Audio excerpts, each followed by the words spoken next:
2020, it's the second season, and we are proud to be back, and we are moving forward at quite a steady pace. It's already qualification race number 11. So without further ado, I know you're all waiting for the action. Let's mute the music. Let's switch to the layout. And let's say hi to the two comps, to CJ and to Tyler W. Hey, what's up? Hello. Hola! Hola. Who's excited for some rando today? I know I am, especially when I'm hearing or listening to like Zelda SpeedRuns MSU. That already gets me going. Like, wow. That's a great one. Yeah, I've got my pen and paper ready for this mind-bending Crosskeys match, so I'm excited.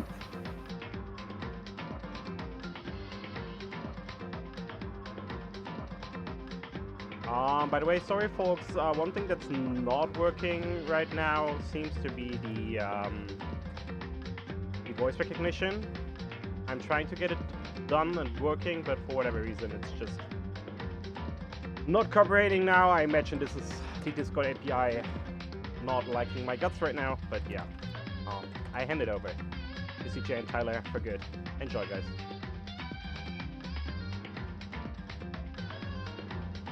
We shall enjoy it very much. So I'm looking forward to this race. I think it's going to be an interesting one. Yeah, you know, Crosskeys is one of those modes that is got a pretty steep learning curve. If you've never done a Crosskeys race or seen one, all of the entrances are randomized except for Link's house. There's a couple of other exceptions that we'll get to as the race continues, but yeah, it's a lot of craziness, a lot of hecticness. You're going to see a lot of weird things happen in the next couple hours, and it'll be a lot of fun.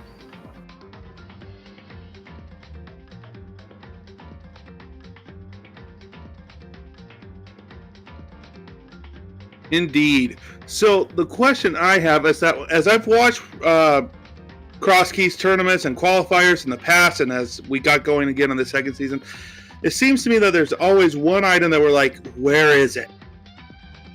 Yeah, and it can be different. The Moon Pearl early on is a nice find to get, because with Crosskeys, you might enter into, say, the normal Hyrule Castle entrance, and that will end up taking you to, you know, Super Bunny Cave.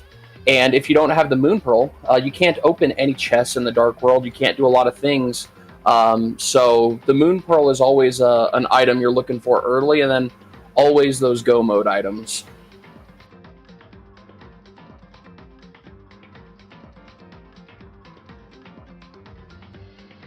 Yep, so it looks like we're going to be starting here in just a few more seconds.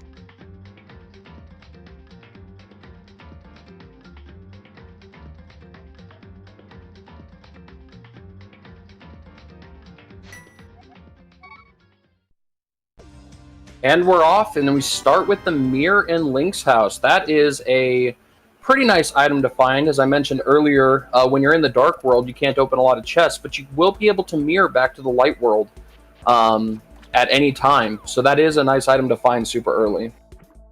It also allows a lot of, you can combine checks, and if you, like the race game, for example, you can also check the digging game as well if you have the.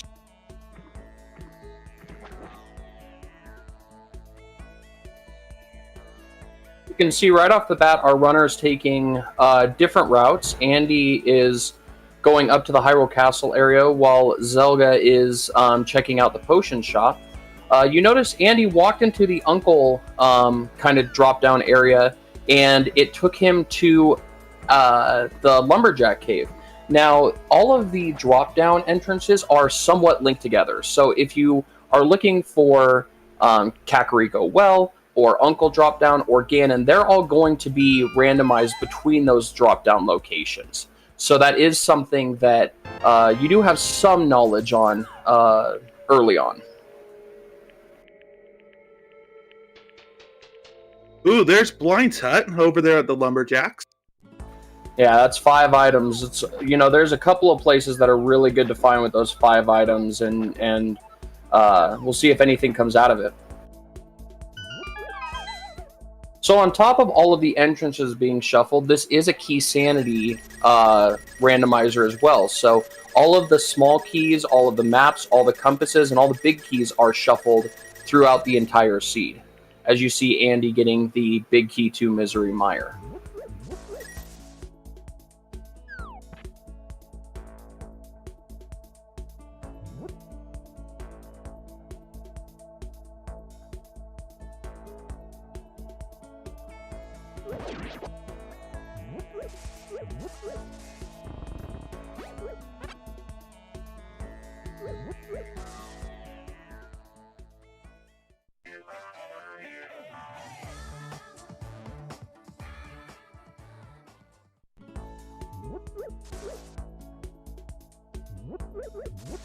So as we go through, again, Sanctuary, ooh, that's going to be the Ganon drop down. So when Ganon, when they have all 7 crystals, this is a fast Ganon seed, which means they do not have to defeat Aghanim at the top of Ganon's tower, knowing that Ganon is available in the graveyard entrance. Yeah, that's always a nice thing to know where Ganon is lying.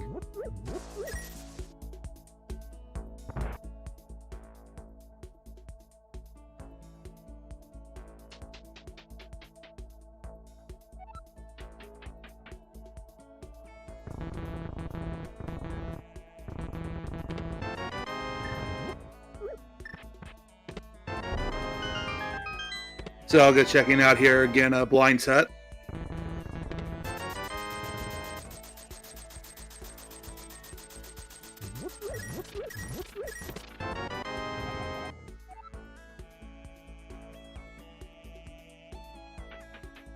And you see Andy in one of the many connectors that are available.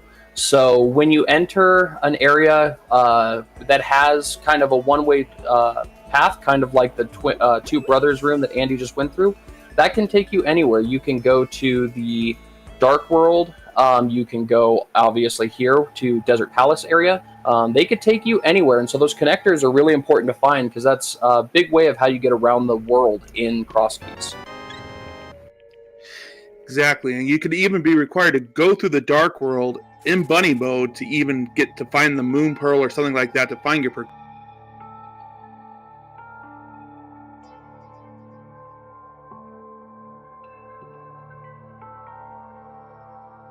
Looks like Andy found a dark room.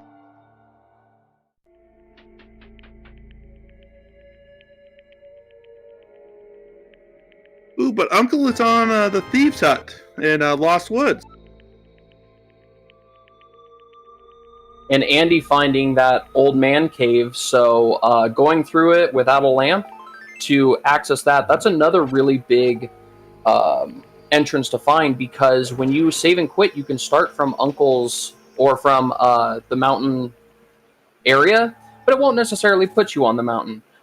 It will put you in the same starting area, but when you leave the entrance, you will leave through the entrance that is linked to. Also, if you go through the back of the cave on the mountain entrance, that'll take you to another entrance. So finding that gives you 2 entrances to check early on, which is really good to find.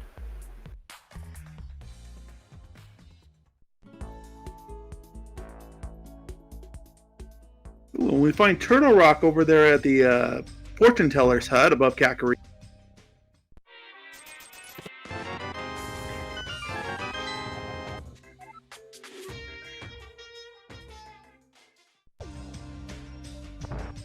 As we find chess game with the big key of Desert Palace, and Kakariko is definitely a good place to get to early. There are so many different entrances to go into in Kakariko Village that it'll take you some time to kind of go in and out of each one of them. And, you know, do you find a connector and take it, or do you finish Kakariko first? You know, it's all kind of a wager of, you know, what's going to be best for the seed overall.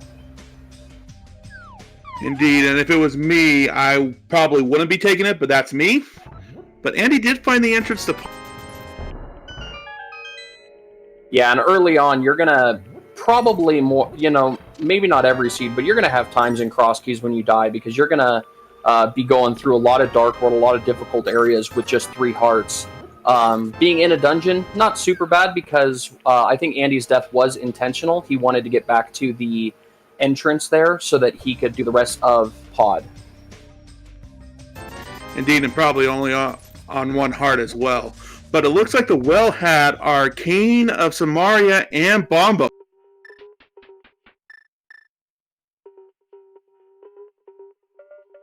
And what you're seeing now is Andy is going to clip the red mimic off the screen. Once that mimic leaves the screen, the room sees that all the enemies are dead and will open that door. So you're seeing him try to clip that red mimic into the left wall there and push him down off the screen.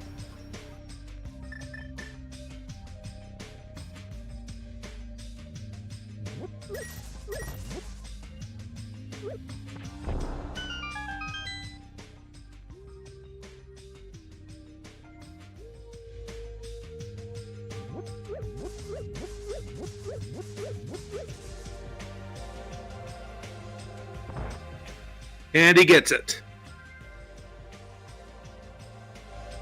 Yeah, just like other randomizer modes, minor glitches are allowed. That is considered in the minor glitch pool. So, allowed to do some fun stuff to break logic here.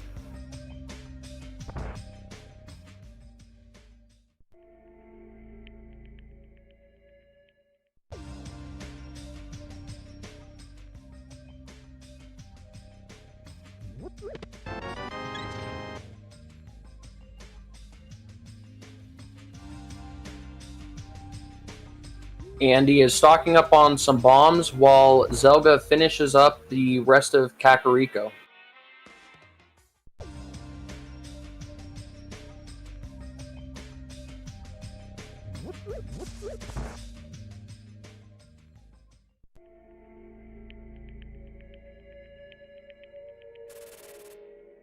Andy now checking out that key that's on top of Spectacle Rock.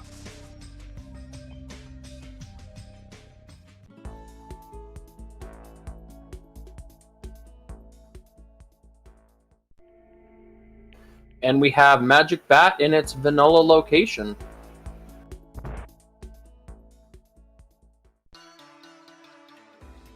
And Tower of Hera also hides Ice Palace.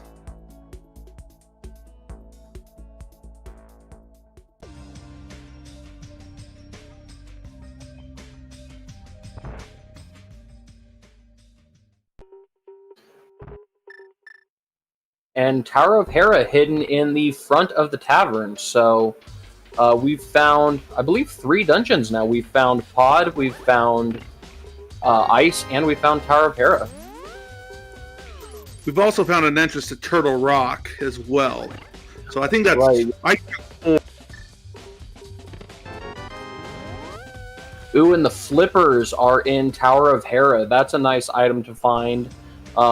Gives you a couple of extra checks. Within logic, there's a lot of ways to swim around without the flippers, but if Swamp Palace is a required dungeon, you do need those flippers at some point.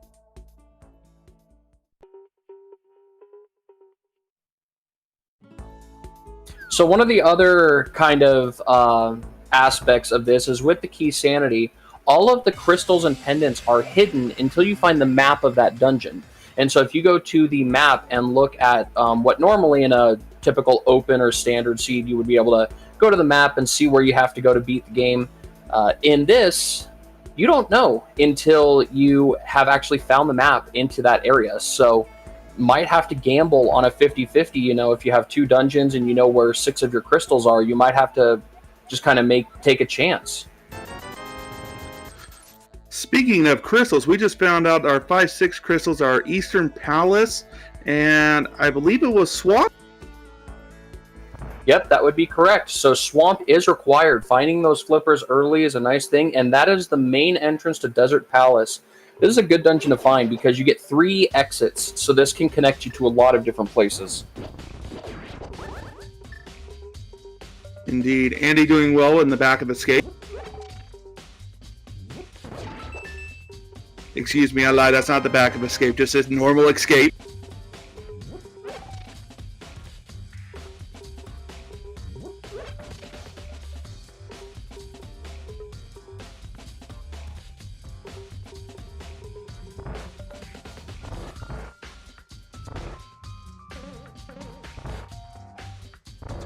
Hello, Trout. Just so you know, the runs are going fine. We found a lot of entrances to dungeons so far, not a lot of items. We find the map to Eastern, which doesn't help Zelda at all because we already know that Eastern is a crystal. Andy has found another connector, so we'll see where that leads as Zelda heads out. It looks like the west side of Desert Palace. We'll also see where that takes us.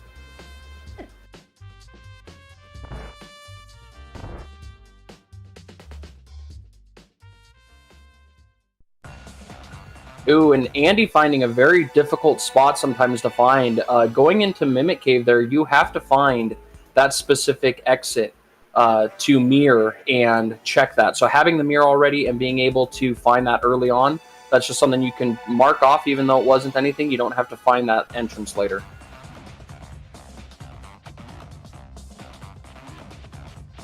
Ooh, and there's Eastern.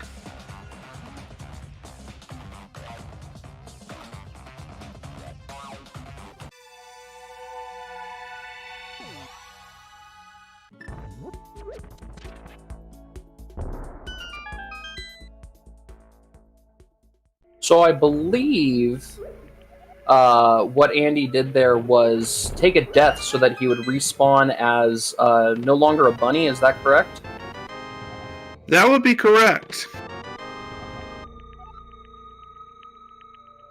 I believe, and somebody correct us if we're wrong, but if you are a bunny and you die in the dark world at an entrance, you do come back in your light world state without the moon.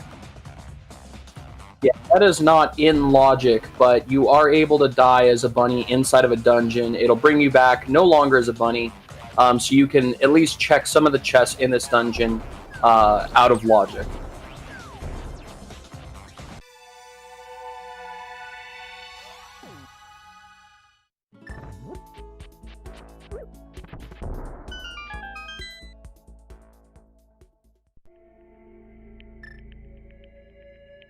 We found Super Bunny Cave over on Zelga's side. It's in the Light World Hype Cave, which in the normal game is just a fairy. But this time, you get 2 chests.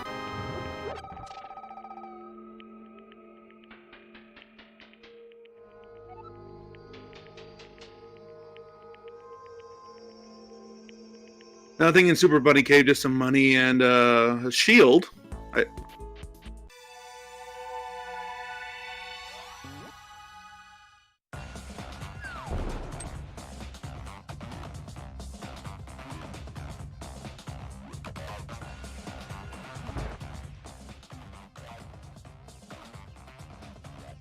Yeah, and in the chat, Jason bringing up a very good point.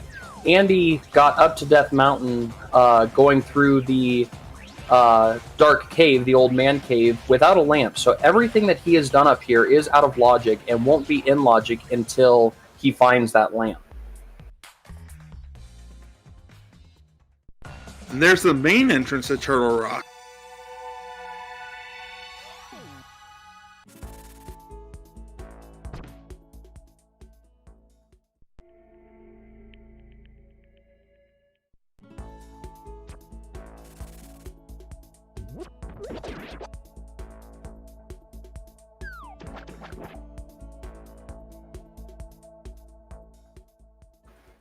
Andy gets through the dark room in Eastern Palace without a hitch. And there's Thieves Town. My goodness, we have seen so many dungeons early on.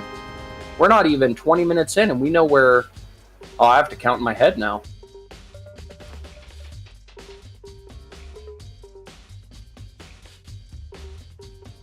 I think, as I'm looking at our trackers, thank you, trackers, much love to you. We have 7 dungeons, or we've even 6 dungeons in Agate's Tower. Agate Tower 1.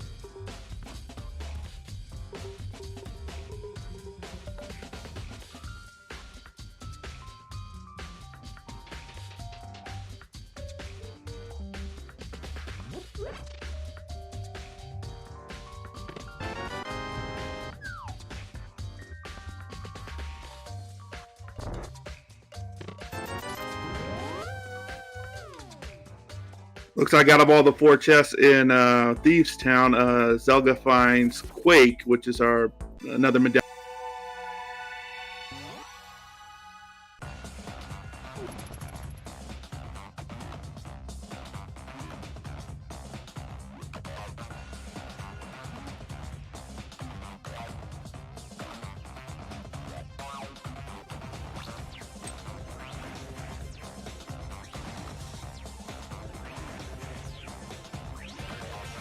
Yeah, early on, if you're new to Crosskeys, one of the best things you can do is just get as much information as possible. If you can find a dungeon and quick clear a couple of chests, that's a good thing to do just to get some items. But there are so many entrances in this game that you want to make sure that you are getting to all of them as quickly as you can so that you can find the dungeons that you need to find along with other or entrances that will have chests, such as Mini Moldorm Cave or you know, a bunch of there's a ton of places. The Waterfall Cave, the Pyramid Cave, or Pyramid Fairy, Waterfall Fairy. Just a lot of different places where items can be hidden. So you have to kind of look almost everywhere, you know, to get progression.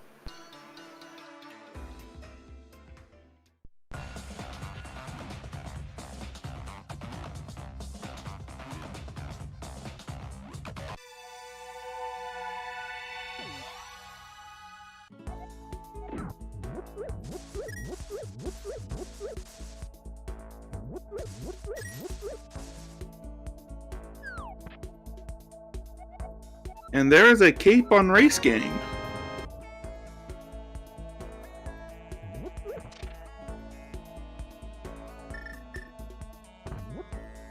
Yeah, that's a good safety item, but more importantly, when Zelda finds Bumper Cave, we'll be able to check where that leads.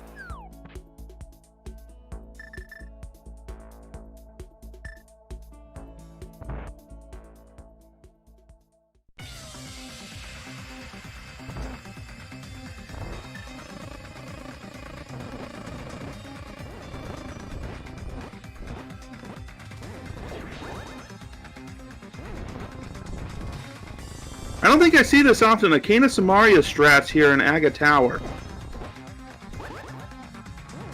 Yeah, no sword yet, so used a B to get some hits in, and then Pain of Samaria does do damage, so able to get through that room. There is one chest here that can be checked, so want to look into that before Zelda moves on.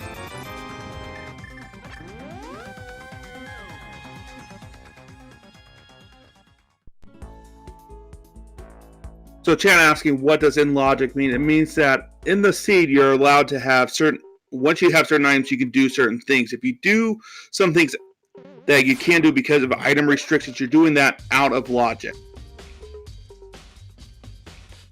Yeah, so, for example, if you wanted to check the, in the vanilla game, the Waterfall Fairy Cave, which is up by the Zora area, you can't do that without flippers according to the logic. And the way that the seed is kind of rolled, that's how it works. And so you can glitch your way into the water and still check those, but if you find an item there that's progression, it's going to be locked by the flippers, and so the flippers will have to come before it in the way the seed was generated.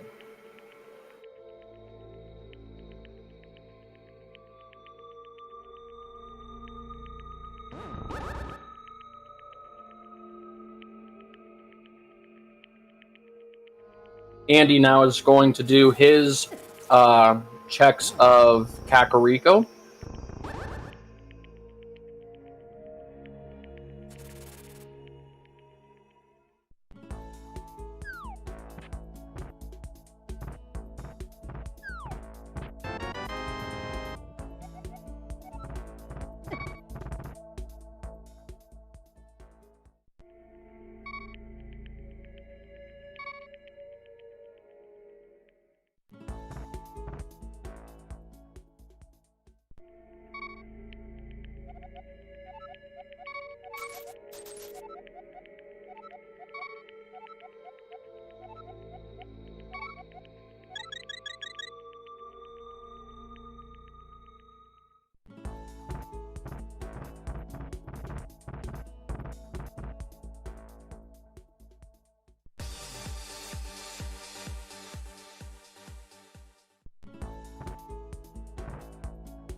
So was Zelda finding that Hyrule Castle entrance? I believe we found a Hyrule Castle entrance earlier, so that does mean that all of the Death Mountain checks are in logic, because you can get there through Hyrule Castle.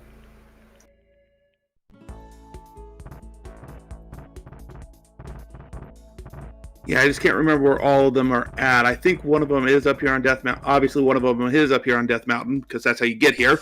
But I can't remember where the other two are.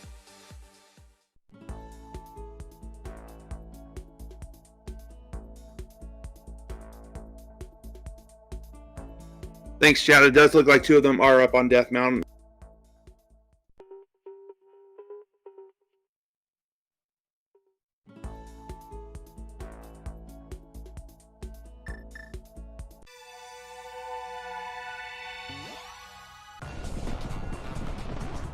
Andy going through Turtle Rock here.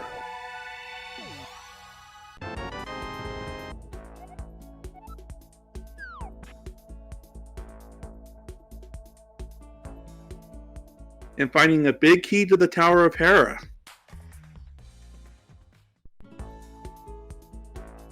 Yeah, and we do know that we know where Tower of Hera is, so having the big key, you will be able to beat that dungeon once you get an item that you can kill Moldorm with, be it the sword or the hammer.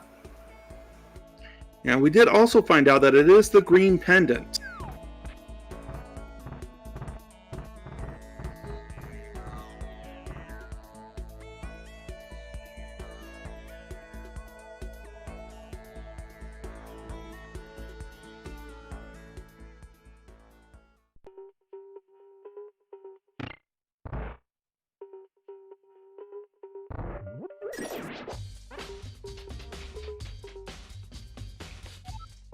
Yeah, so it looks like our runners are retracing each other's steps as Zelda's checking everything up on Death Mountain and Andy going through Kakariko and some of the more overworld checks.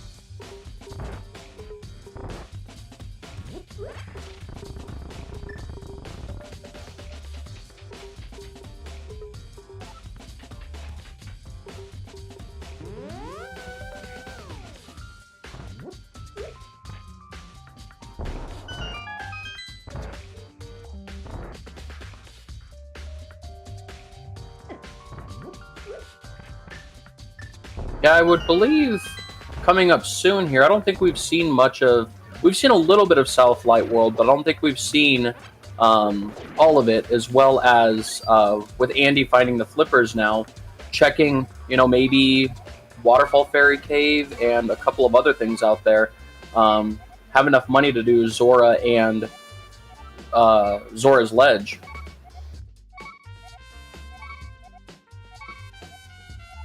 That's true. He is just a couple of rupees shy, but he is going further up the tower. Zelda didn't do this, so we're seeing some new information.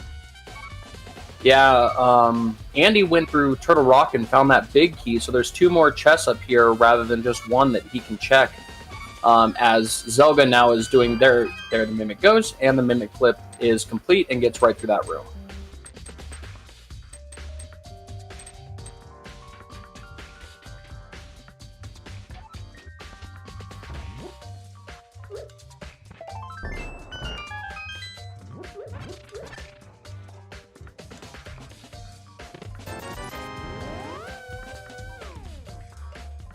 We do find a bottle there. I believe that's the... both runners have a bottle now, so if... maybe we found one earlier. When they find Sick Kid, they will be able to get that item as well. Yeah, I believe that's our second bottle that we found between the two runners.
Very healthy seed, though.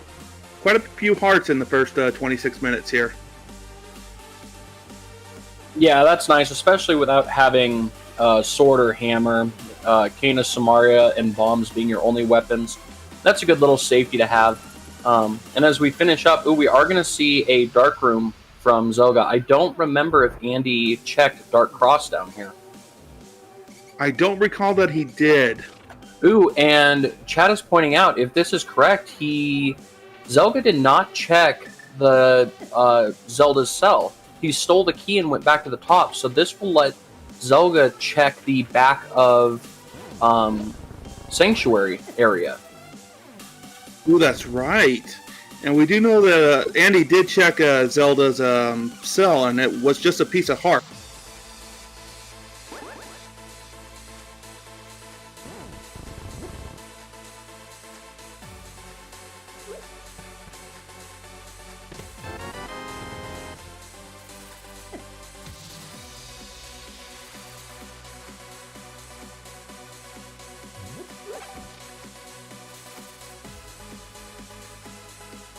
Oh, okay.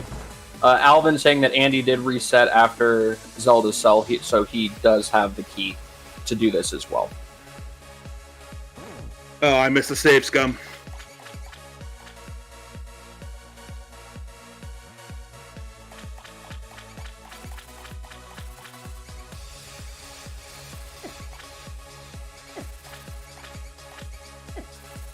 Those are good precautions to take as you kind of work your way through a Crosskeys seed, because, you know, let's say, and we're about to find out if there's anything, you know, in the back of Escape, but if there is something there and it's a huge item, you know, you then have to find the Hyrule Castle small key somewhere in the entire game to get back there.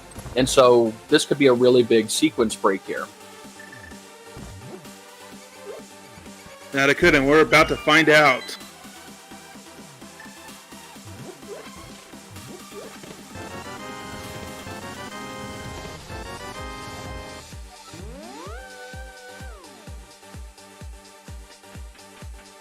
Well, looks like it was just a red meringue and a key to Ganon's tower.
It looks like Andy is also going to go and check that Light World Hype Cave location.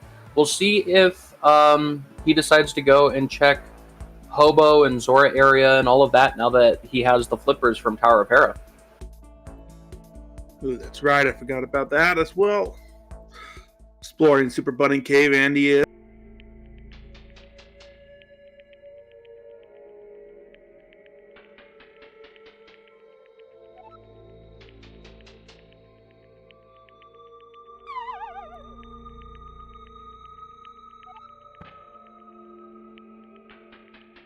And I forget, which cave is Zelda in?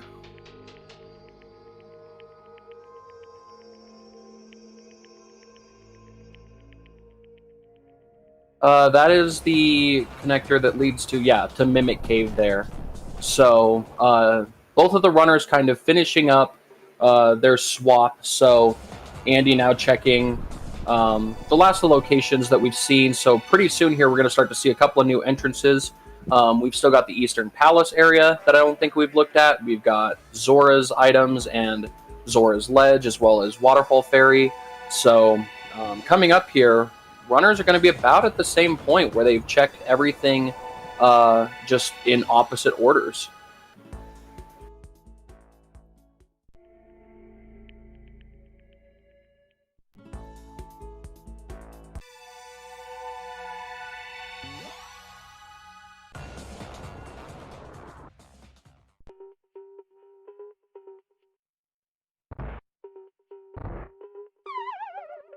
And while we wait for that to finish up, let's give a big shout out to our 2 trackers for this game, Oddwalls and Adalor.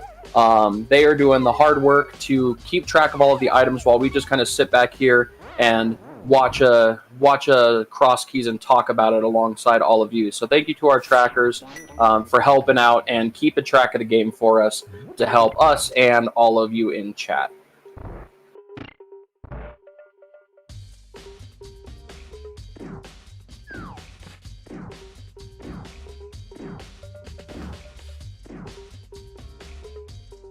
All right, looks like Andy's going to head up to Eastern Palace area.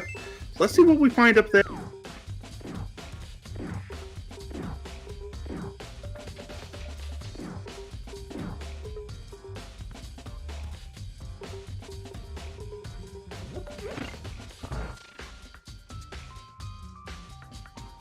Yeah, 4 entrances up here that you can check. And Andy does still have a fairy in a bottle, so even though he's on 1 heart, not really too much of a concern for health right now. But you could check this, Eastern Palace, and then you can also check that cave that I can never remember the name to, right by the flute location.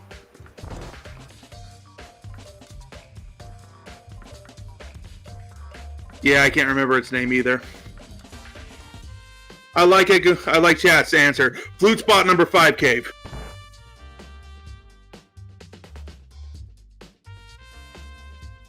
I think that makes as much sense as any other name, so I'm going to go with it.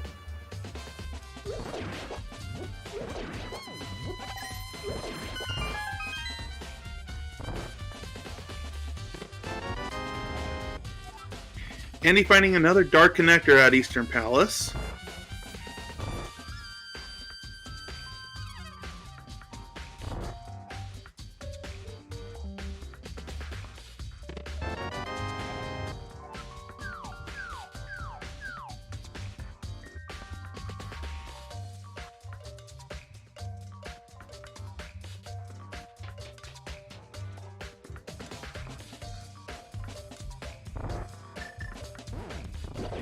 Ooh, and Hype Cave is down there!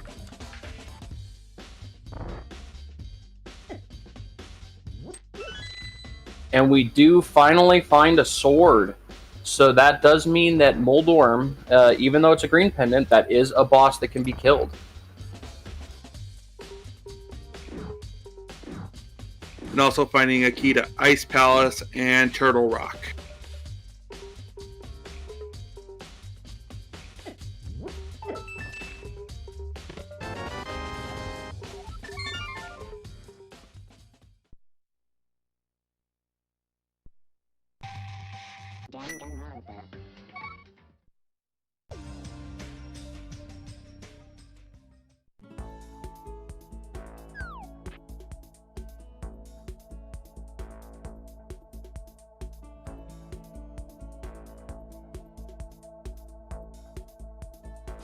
Is Zelda also doing the flipper checks?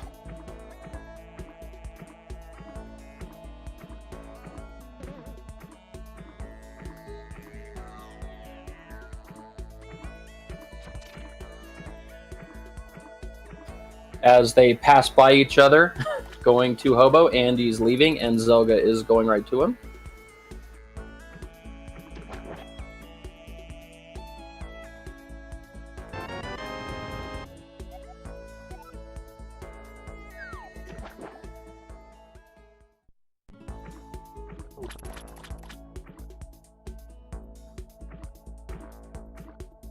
Ooh, and finding Paradox Cave. That's 7 items. And 2 entrances. Yeah, big find right there.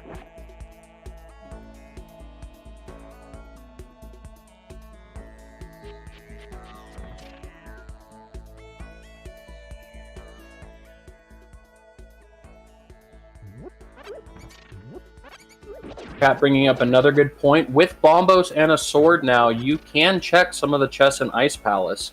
You do need a hammer to beat the boss, but outside of that, you can definitely check all but the boss and, well, they don't have the big key, and then one other chest, I think. So there's 3 items in Ice Palace right now that can't be checked, but everything else could be.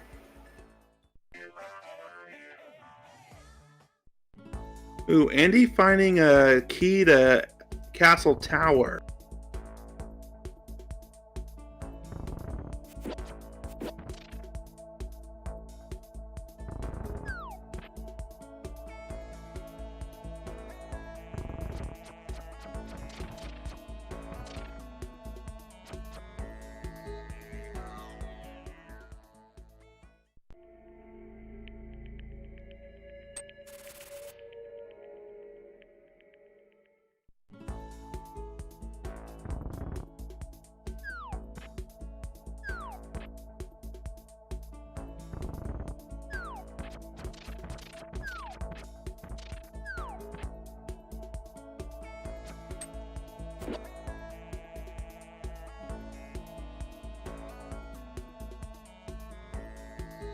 Alright, and where is Paradox Cave going to exit us out at?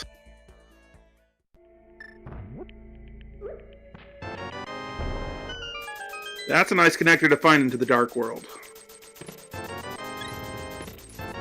Yeah, that gets you pretty quick access to a lot of those checks right there. There's obviously the Dark Village, but then you have Bumper Cave. Once you have Gloves, you have Dark Lumberjack over there. You have the Dark Sanctuary. So definitely a lot of checks that can be made from that location. As Andy goes up to the Zora area to check out Waterfall Ferry entrance and what's on Zora.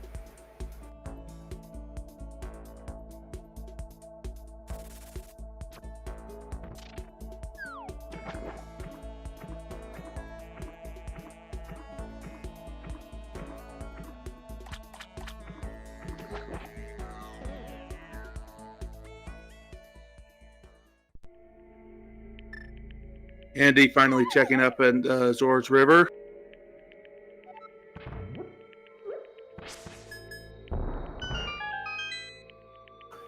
So, as it stands right now, Andy maybe with the slight lead in a couple of check locations, but there are still so many entrances left to check that you really can't call anything a lead at this point. You know, one route difference could be the difference between finding, you know, GT and Go mode items or just finding a couple of empty entrances. So these racers are neck and neck right now.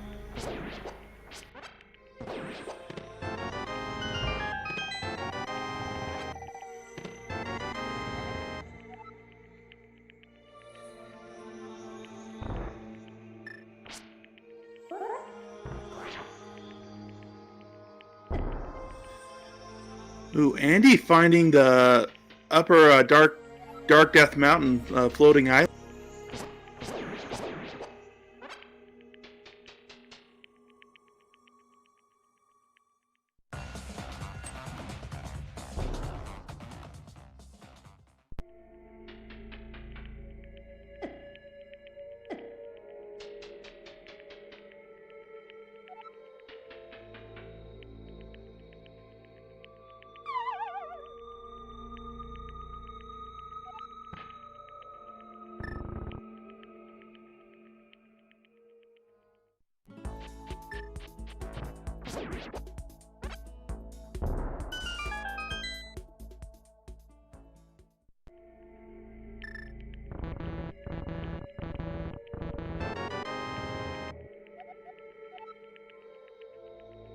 Well, I missed what the entrance medallion requirement was for Turtle Rock.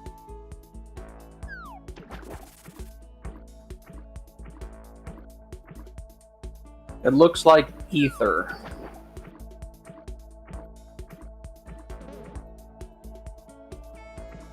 Got it.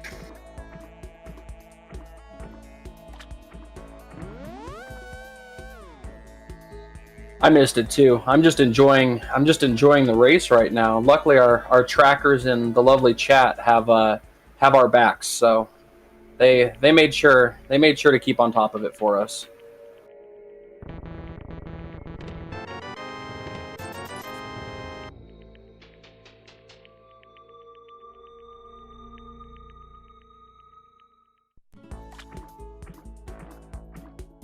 And if I saw that correctly, I believe Andy did Spiral Cave as a bunny, and when you fall down a hole in a cave as a bunny, you do get Super Bunny, so able to open that chest, if I saw that correctly. You did, and he did open it up. He only got 20 rubies, but let out and got his cape.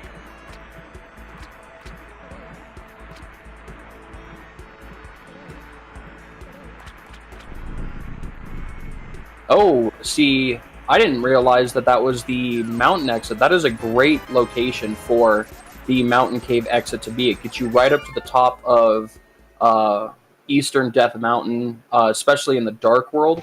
You can do a lot of checks from there, and just really nice to have an easy path there.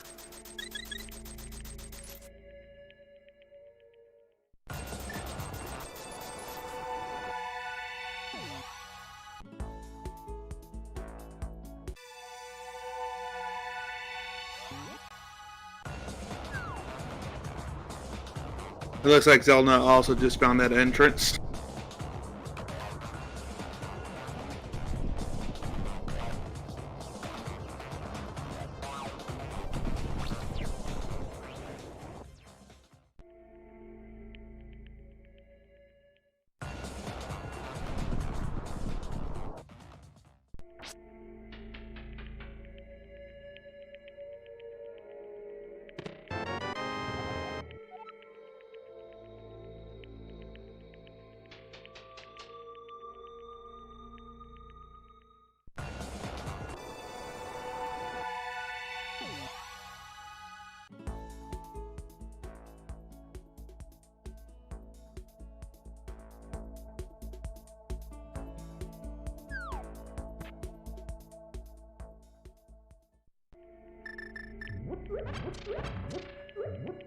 And Andy now doing what we saw Zelda do earlier, which is Dark Cross, I believe, to get to the back of Escape.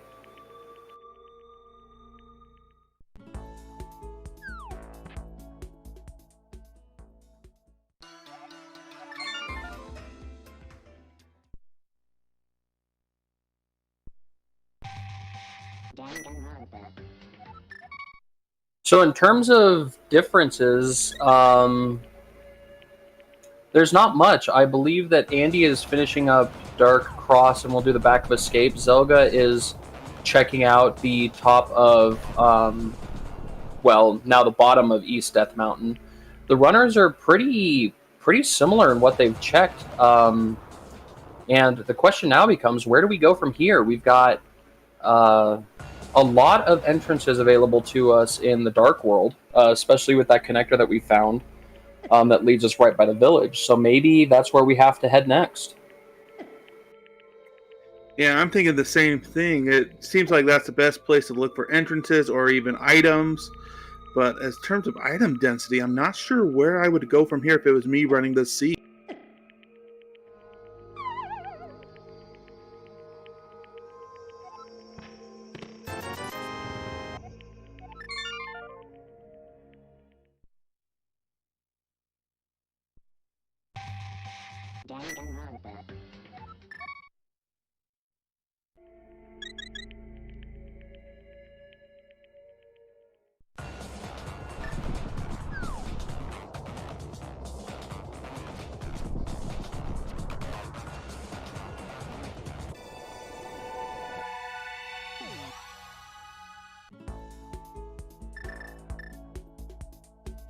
Nice mirror, Zelda, avoiding the Lionel shot.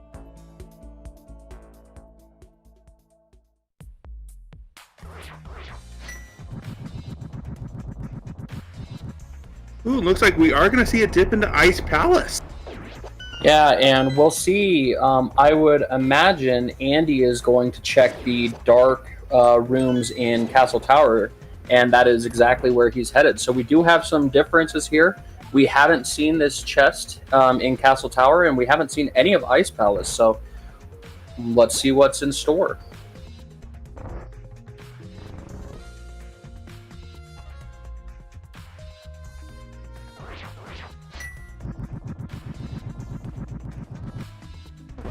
And though we don't have Hammer, we do have Cane of Samaria, so we will more likely than not see the Icebreaker glitch as we get a mushroom to get to the bottom area of Ice Palace on the right side there, which helps a lot. In fact, probably won't even hit the switch and just go right over there. Oh no, P is still going to go hit the switch. Just because you can't get to the boss right now unless you have the big key and a hammer.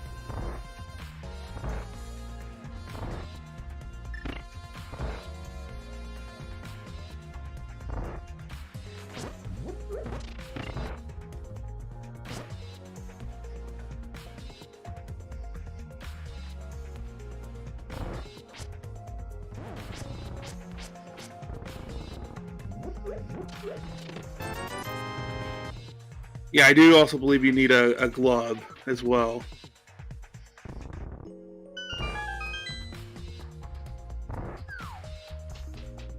Yeah, that chest right there that Zelda just ran by is the one you can't check without hammer and glove.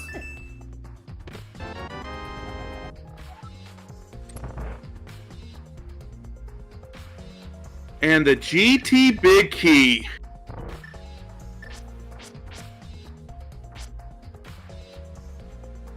Now, Andy just found the powder, and I believe, well, we would need the hammer or the Titan's Mitts, because I believe Magic Bat was in its vanilla location. So as for right now, that's not super helpful. Ooh, a quick map check by Andy, and it looks like Easter, or Dark Pod, and Skullwoods were our other pendant.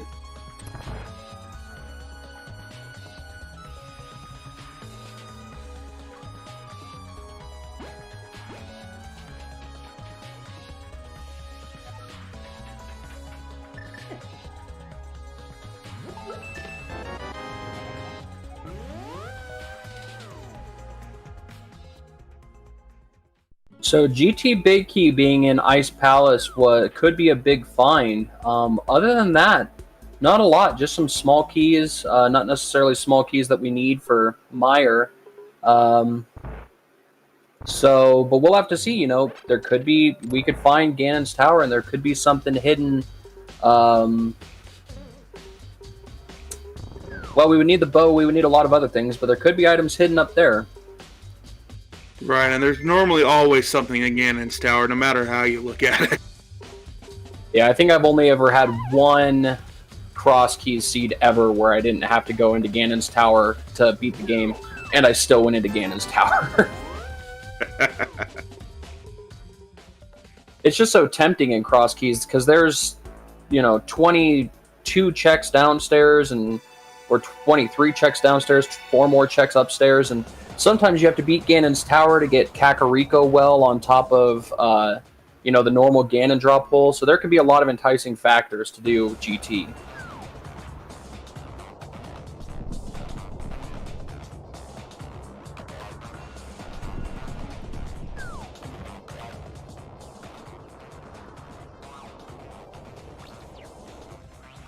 We see Sea House on Dark Death Mountain, but oh, is Zelda set up? Did he set up a Super Bunny? He did set up a Super Bunny state.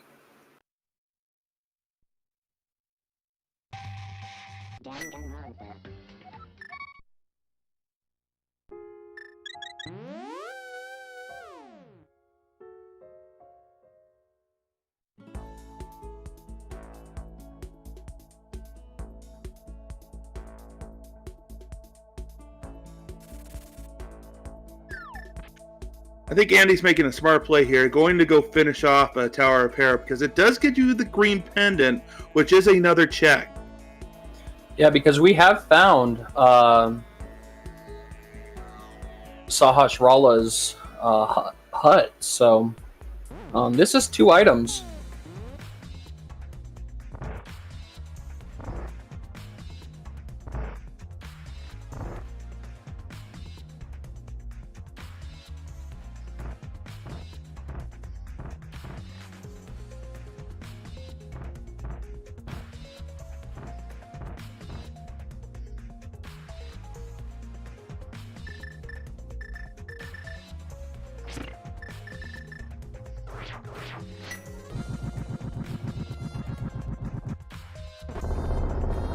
Alrighty, how trolly is Trolldorm going to be today?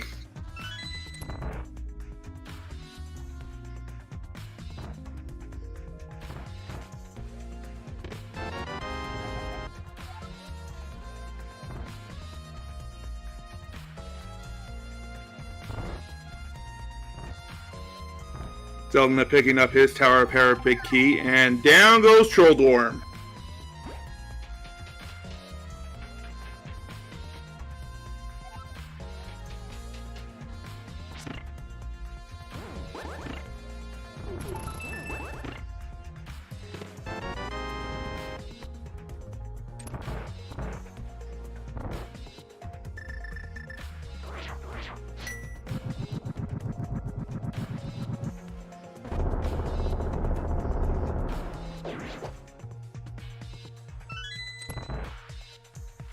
So an Ice Palace big key. Probably not the big key you were hoping to find there.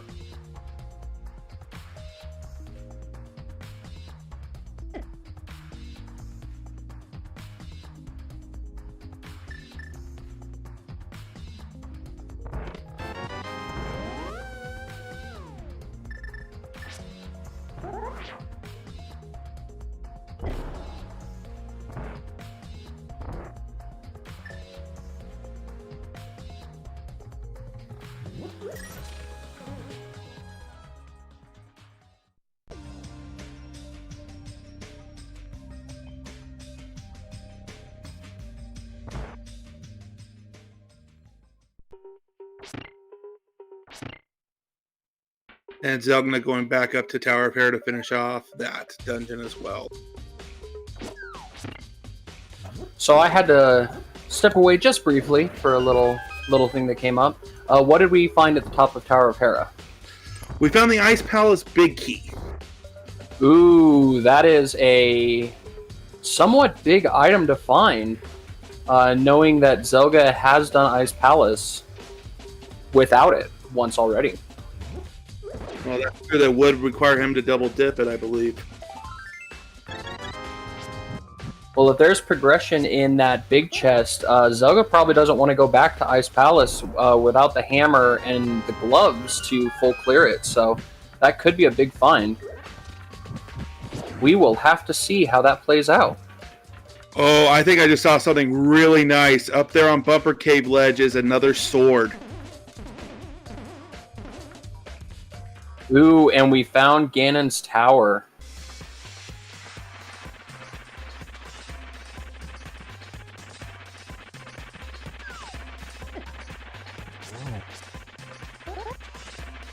Andy making a play into it to go to right side.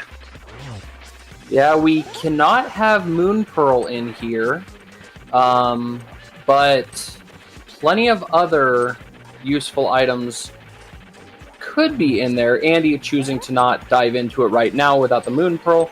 Probably a smart choice, knowing that somewhere the Moon Pearl has to be available relatively soon-ish, or some sort of progression.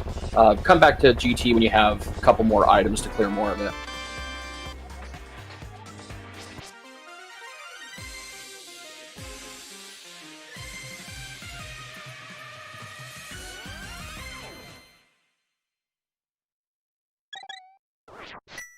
Spike Cave.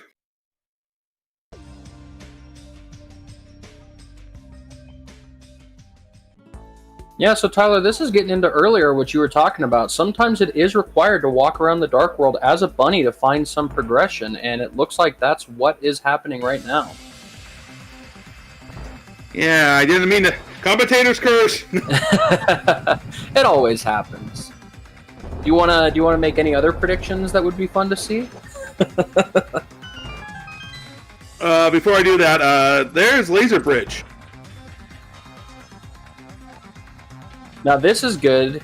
This is 5 checks, potentially more for Andy, because you can do Laser Bridge, and with the Cane of Samaria, you can go up and check some of the rest of Tower or of Turtle Rock backwards. So could find some interesting items here. Again, still out of logic because we don't have the Moon Pearl, but you kind of have to, at this point, think, okay, the Moon Pearl is somewhere, so I need to start checking these chests because I'm going to find the Moon Pearl, and then it will be in logic. So not necessarily a bad move to start to grab some of these things. Right, and we did find Pod's big key in there.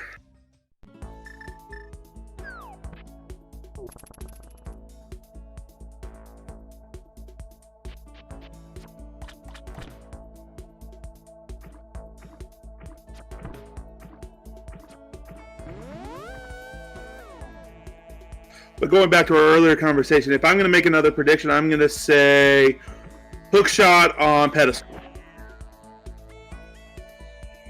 Just for random sake.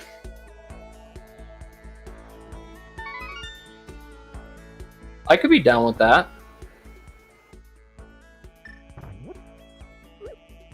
Zelda turning in his mushroom, so when we get back to the potion shop, we'll be able to see what that happens. And where does this connector go?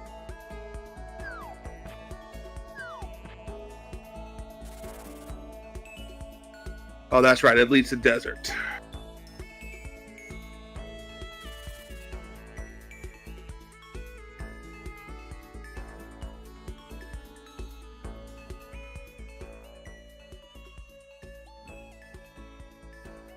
Andy, probably going to do some out of logic's Skull Woods checks here.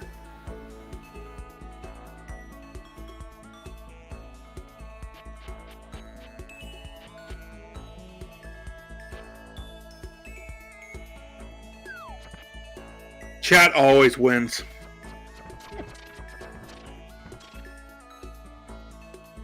Ooh, that is a mean request by Bams of letting Shovel be on pedestal and then something big at the Shovel spot. Oh, and there was nothing on the green pendant. It was just a map.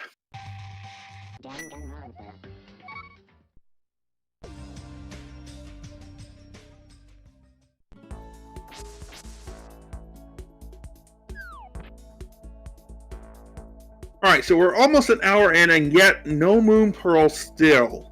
Where else could it be? I'm trying to think that too in my head while I'm sitting here. I'm trying to think of where we haven't checked. A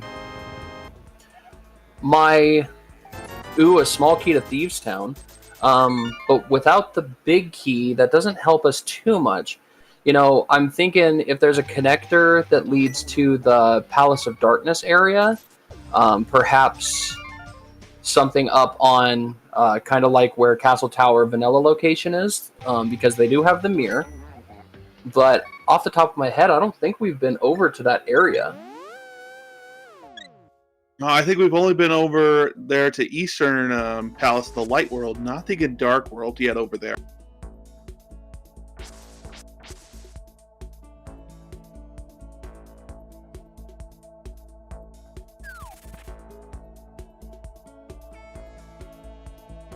Yeah, there's a lot of limitations without glove or hammer. We're still locked out of quite a few things.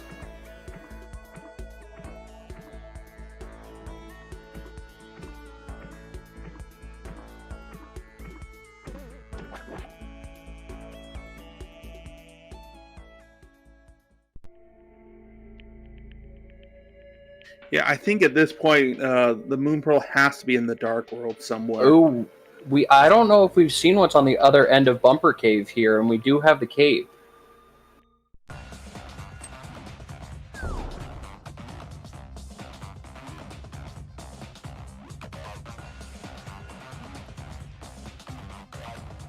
It leads out of its vanilla location, and Andy finds his Master Sword. Oh, and it goes into Ice Rod Cave. This could be it. There's the Moon Pearl.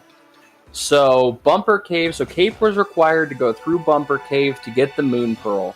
An hour and almost 2 minutes in, we have found it.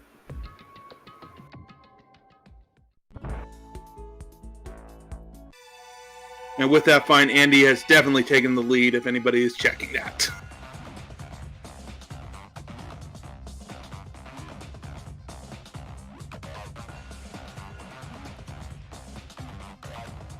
You know, there's tile room in GT. But outside of that, without a fire rod or a hammer or hook shot or boots, there's not a lot of other checks that can be done here.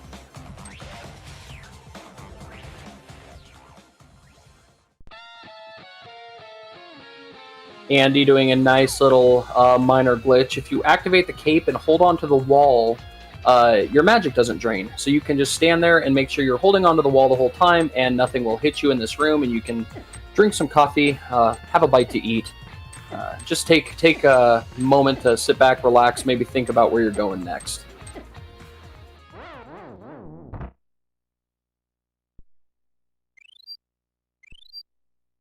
And unfortunately, I think Zelda was trying to do an intentional death there, and we found the glove. My goodness, what a seed.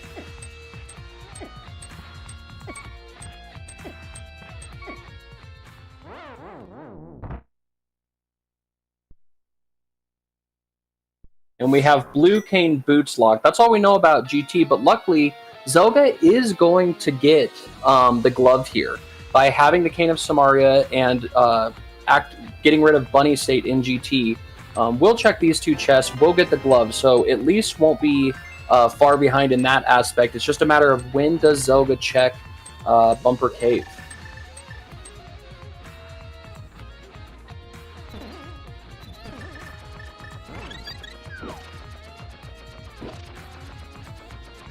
Ooh, Andy finds Mini Moldorm Cave.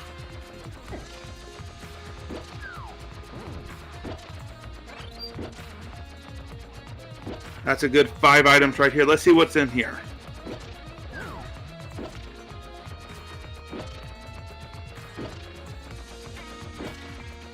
Oh, wow. Money, love, and a Titan's Mitt.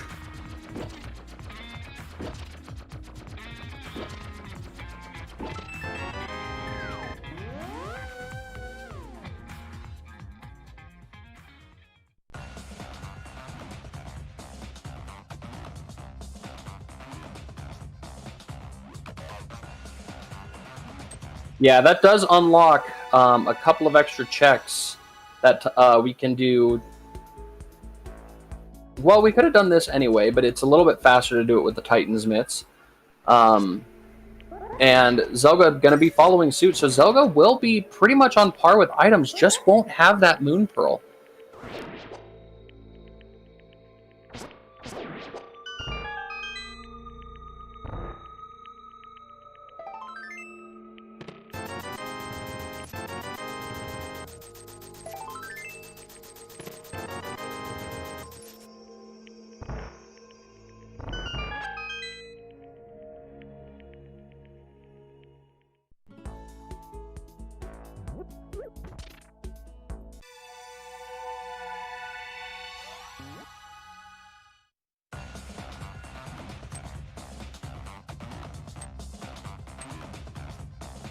Looks like Andy's going to go up and check Catfish.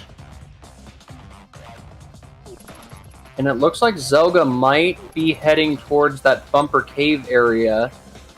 I believe Chad is saying it was in Sick Kid House, and I believe that sounds about right.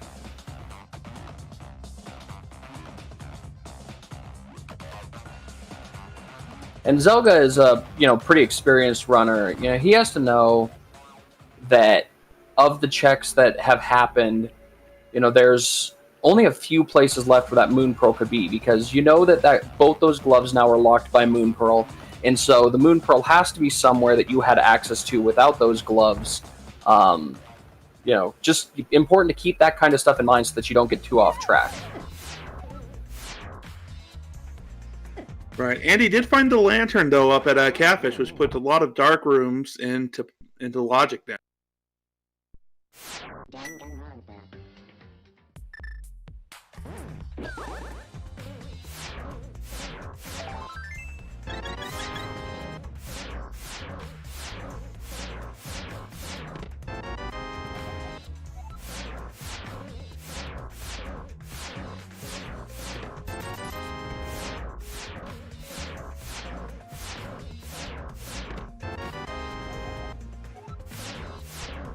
Andy checking out the pyramid. What's on the pyramid leg?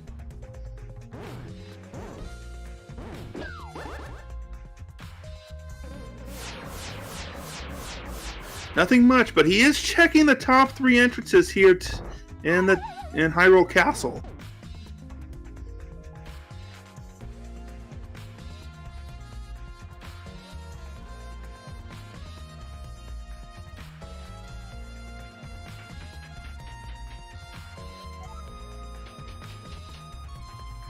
That must be one good shop if it was protected by that barrier.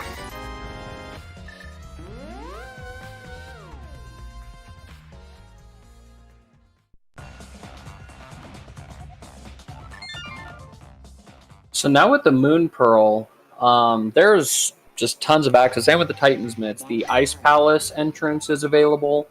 You know, pretty much everything except for a few key locations that are locked by the hammer are available to us.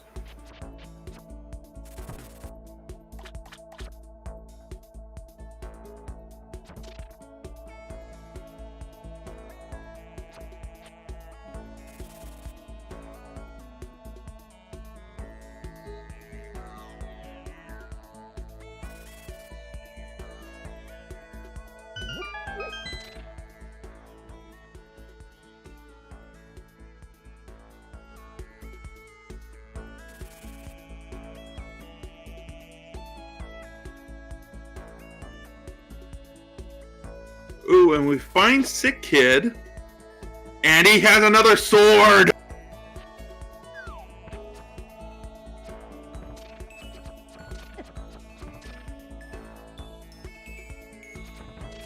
Who wants bacon? I feel a little concerned for Sick Kid, how he's going to protect himself in the Dark World now. That was a pretty good protection piece to have, and he just gave it away for free.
It's interesting to have.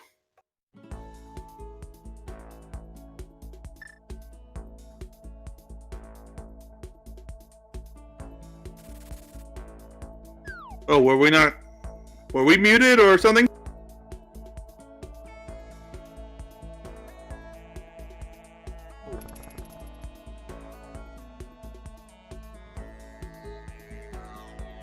I lost Oh well. I lost connection to Discord for like a minute or two, and I didn't notice. And but now you're back. Yeah, it's fine. Chad had some fun with it. But yes, to answer your question, Ice Palace Big Key was on Moldor.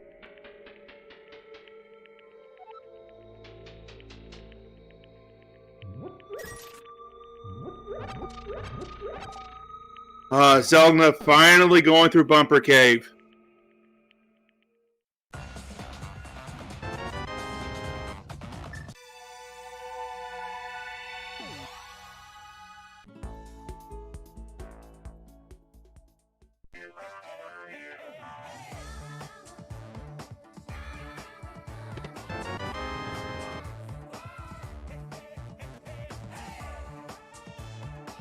Now we do have the bow and the Eastern Big Key, so that is a dungeon that can be completed by Zelda. Andy will have to go back into Ice Palace to get that bow, or go into Ice Palace. I don't think he's dipped it yet. So, you know, if something is on Armos, if Hammer's on Armos, that could be really big. Yeah, it could be. Andy, I think, just found it early and just didn't dip because he didn't have a sword or anything like that.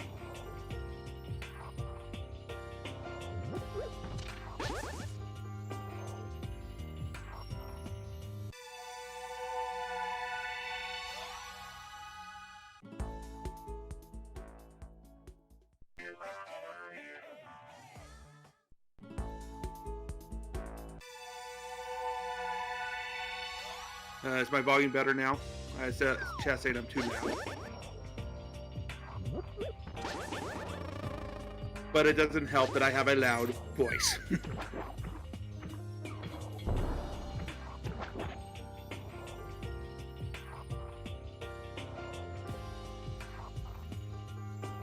Alright, so Andy heading back into pot here.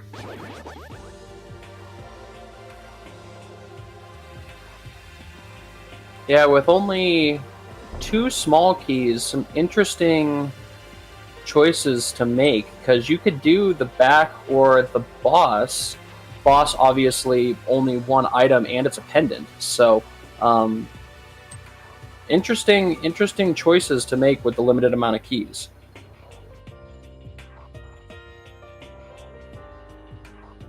And it looks like he will be going to the back of Palace of Darkness. Yeah, I think that's the smarter move here. We will probably see him check these chests over here, and then I believe Hammer Yump. Ooh, and then another small key to pot is nice to find there. That makes life a little bit easier. But potentially Hammer Yump to go over and get the big chest and those 2 small chests in the Dark Maze. Yeah, I can't think of Andy not doing Hammer Yump.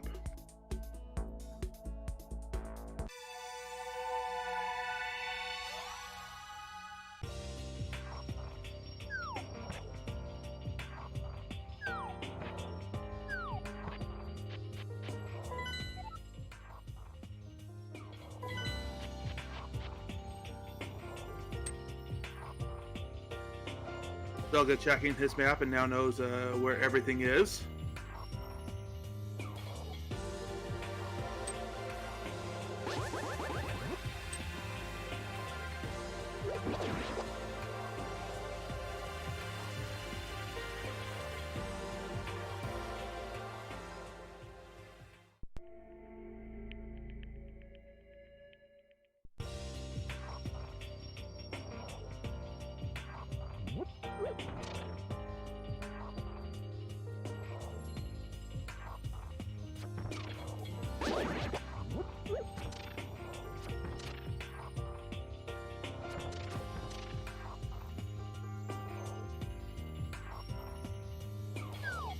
Oh, and chat just mentioning, I completely spaced. Andy doesn't have the bow, so he couldn't have gone to the boss anyway of Palace of Darkness.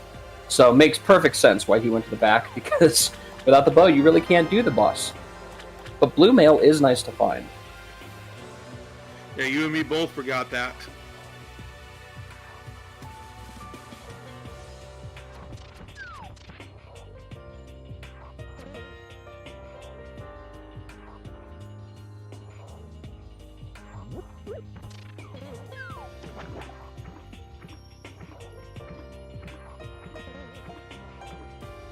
So interesting kind of searching game. We do know where the bow is. That's an ice palace, but we do need hookshot. We need the hammer, obviously. So kind of looking for some of those progression items to get into some of these dungeons to start to get some crystals out of the way. All right, we're almost an hour, 20 minutes in, and we only have the green pendant.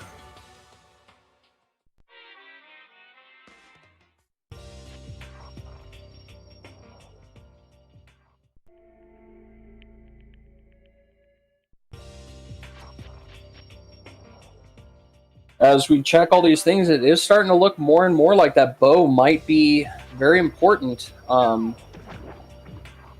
to, you know, find something in Eastern Palace on the boss there.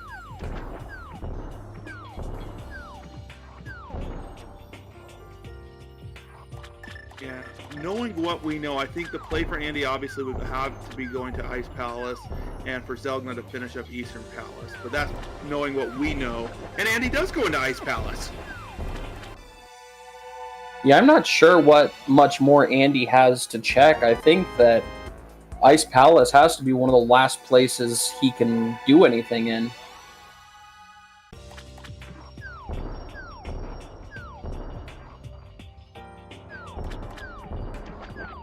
Chad also bringing up a good point. The flute could be required as well if we don't have any other connections to Misery Mire area.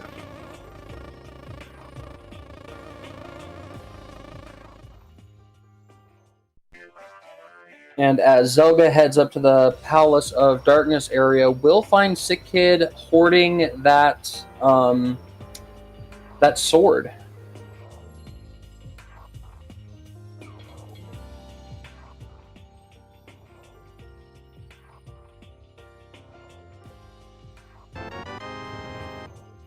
Incoherent, I believe Andy did some of South Dark World, but I could be mistaken there.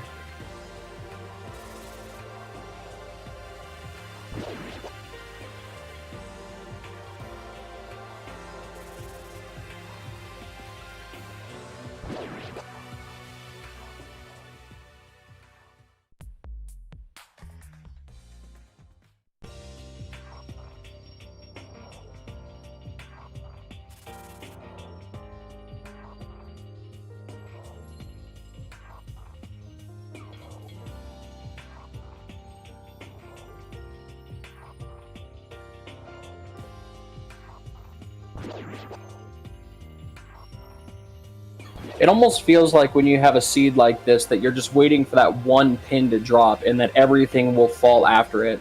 You know, we found the Moon Pearl and got Titan's Mitts real quick. I imagine when we find our next item, we're going to go from very few progression items to having more than we know what to do with real quick.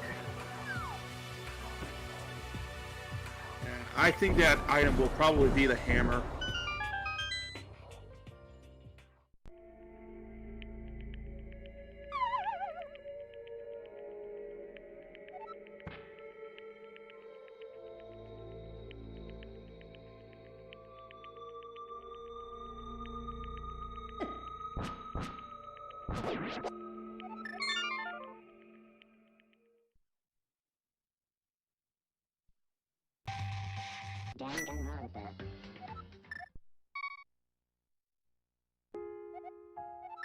Yeah, at this point I think it has to be Hammer or Fire Rod, because Fire Rod would give us a couple of checks on the right side of Ganon's tower.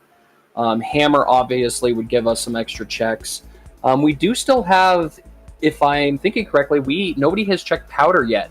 So, and with the Titan's Mitts and the mirror, it is possible to mirror to that vanilla bat location. Oh, that's right. Magic Bat is in Logic right now because of those items.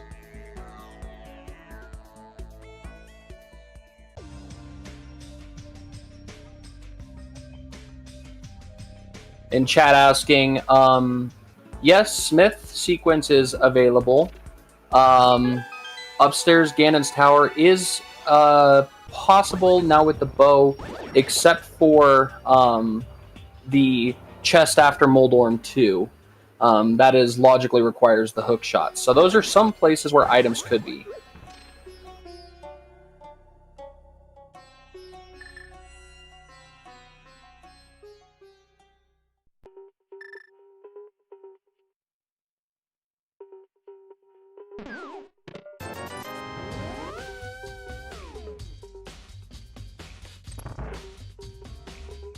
Yeah, and it does look like Andy is going straight to Eastern Palace with that bow. Yeah, and I can see why. It's an easy dungeon. It's one of the very first dungeons, so it's fairly easy to do, especially when you have the bow.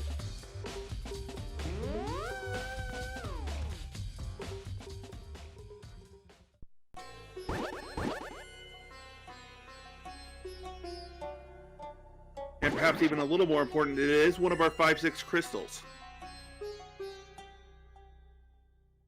Yeah, I think that when you're looking over at the timer and you're seeing it tick up to close to an hour and a half, and there's still no crystal dungeons completed, I think that getting that first crystal dungeon is weighing pretty heavily on your mind of something that you just want to get one done. You know, it's been the whole seed so far has just been kind of a chasing game for items, so the ability to get one done will feel nice.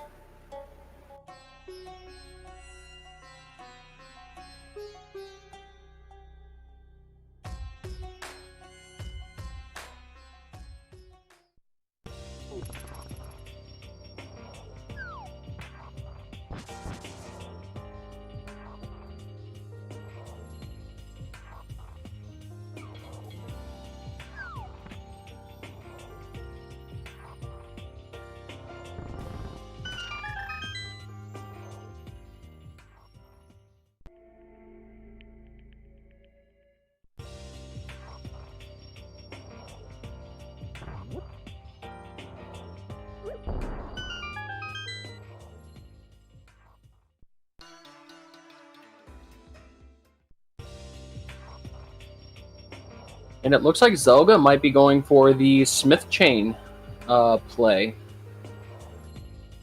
It does look like it. He's heading down that way.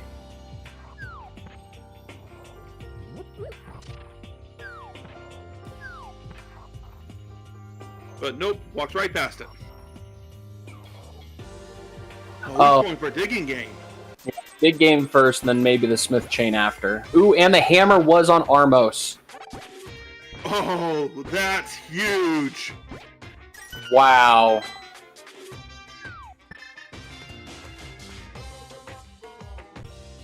What a cruel seed. Wow. This is just one of those seeds where you're just like, really?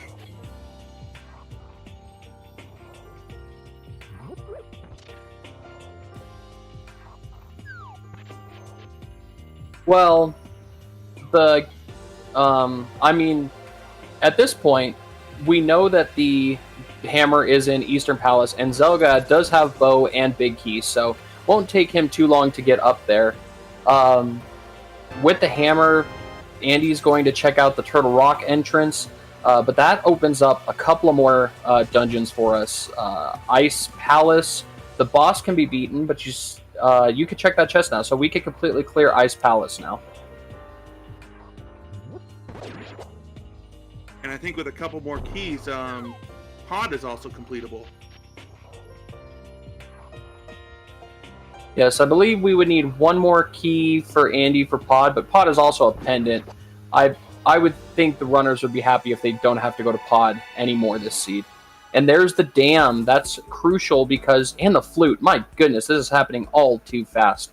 but pulling this dam will open up and flood Swamp Palace wherever it is. So this is a needed find. Oh boy! Oh, there's another fire rod. Oh wow, fire rod on smith chain. So just everything being thrown at us right now. So that smith chain is required.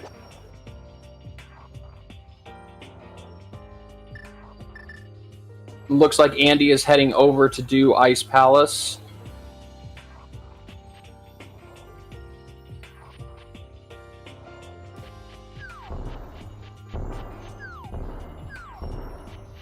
What is this seed?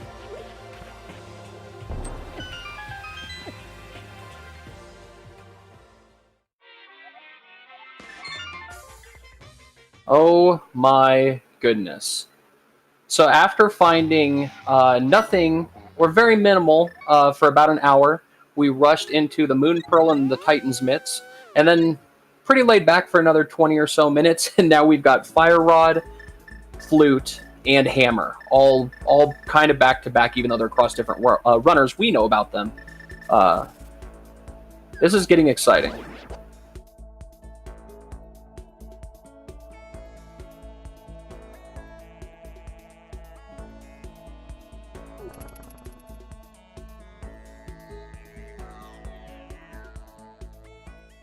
Now we do see, it looks like Zelda going to the Dark World might be going back up to GT now with that Fire Rod to do the right side of GT. We have the bow, so I believe we can full clear right side.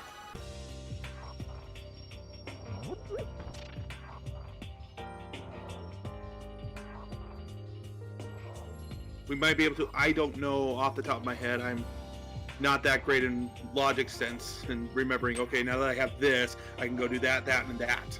Yeah, I believe for the right side of GT to full clear it, you need Cane of Samaria, Fire Rod, Bow.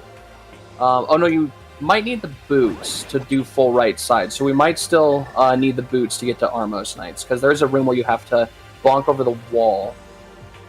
But I don't know if there's a way to walk on that area. There might be. I've never done it, I've always just bonked.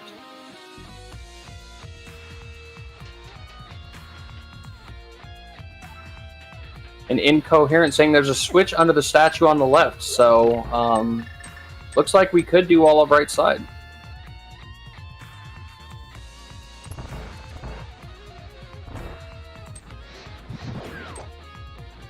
So we're going to see a few new checks here. We're going to see Cold Stare, whatever Cold Stare has, and then the right side of GT.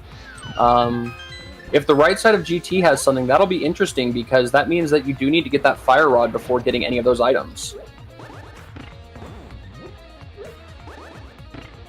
Yeah, Zelda has to hope this pays off.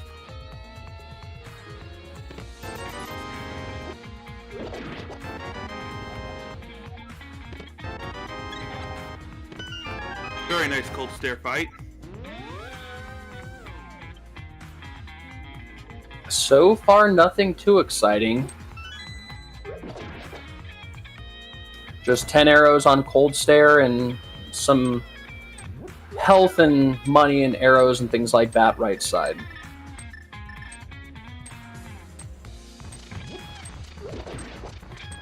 And Zelda very nicely going through that room. That room is not fun. I still use the cape in that room because I am scared of all of the damage stuff there.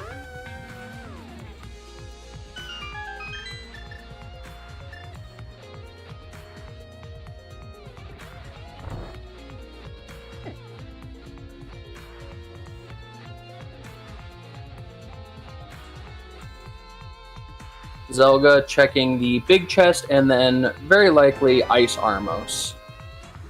Ooh, and there's our other males, so we know where both of our males are. One is in Pod, and one is in GT Big Chest.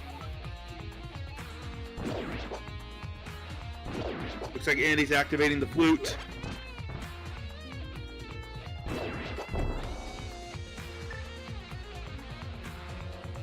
Zelda with a very nice bomb jump there to get over that gap.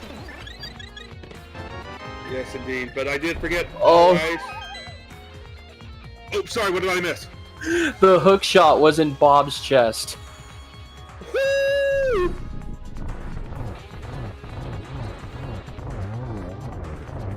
Wow. Oh man, way to go, Bob. So logically, you have to do it right side because you need the hook shot to do the left side to get down there.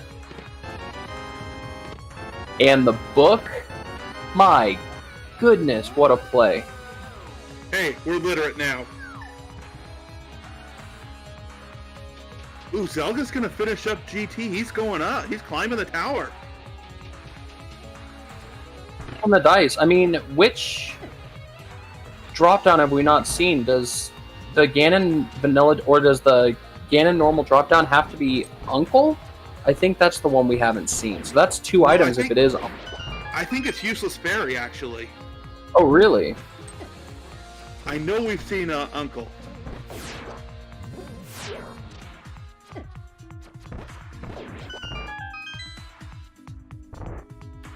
Okay.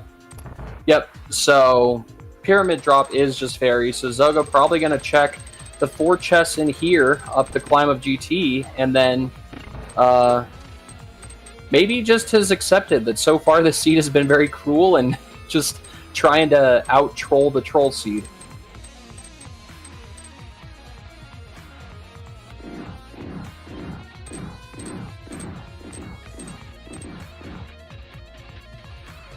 Right, now if I look at everything that we know of, are we just missing Ice Rock for no mode? I believe so. And Andy is going to do Smith Chain, and he has the flute, so much quicker to get his Fire Rod.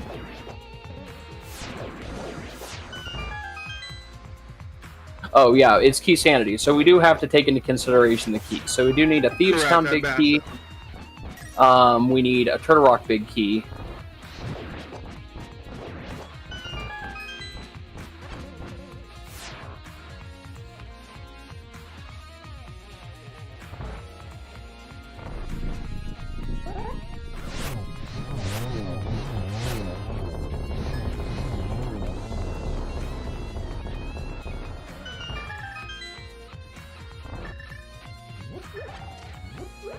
If the Ice Rod is at the top of Ganon's tower here, that will be huge for Zelda.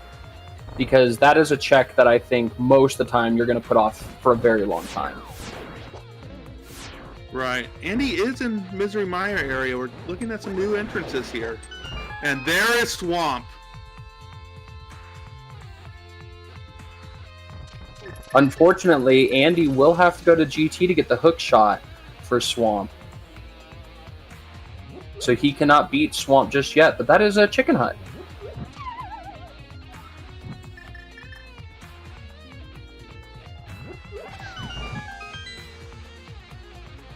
So we're about to see the 4 items upstairs from Zelda.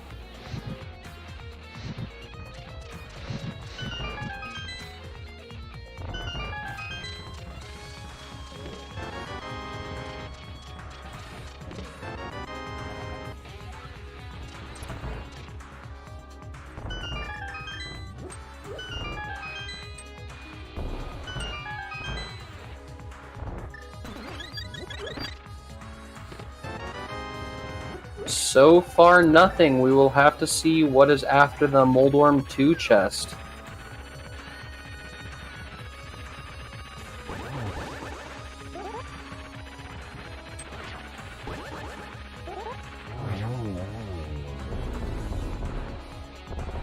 Moldworm 2 down.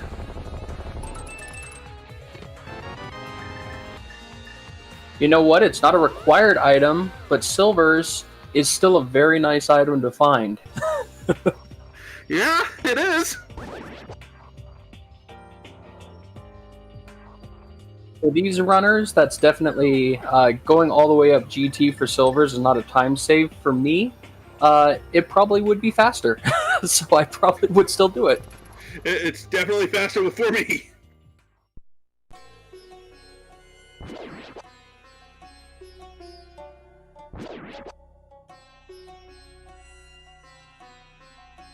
Zelda gonna go and check the entrance to the vanilla entrance to Skull Woods. It's kind of just unfortunately, from what we know, until somebody finds the ice rod, we know that Zelda needs to do Eastern Palace for the hammer, and Andy needs to do GT for the hook shot. Right, answering the question in chat, hammer was on Armos. And then flute was on Dam, which was... Oh no, I can't remember where the Dam location was. I want to say Death Mountain, but I could be wrong. It might have been Turtle Rock main entrance. Yeah. That sounds right. And chat backing us up, that is correct. Thank you, chat.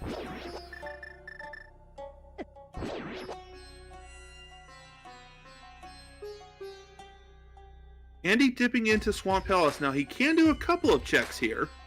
Yeah, can clear the front of Swamp Palace. Unfortunately, without the hook shot, doing left side swamp is significantly slower. But if the ice rod is in here, that could still be a huge find. That is true.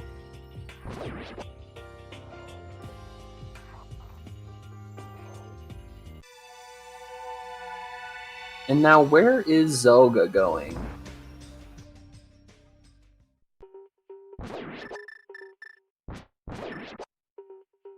Oh, he's going to finish up Skull Woods.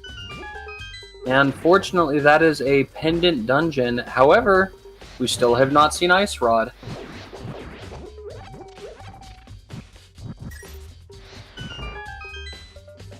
It could be anywhere.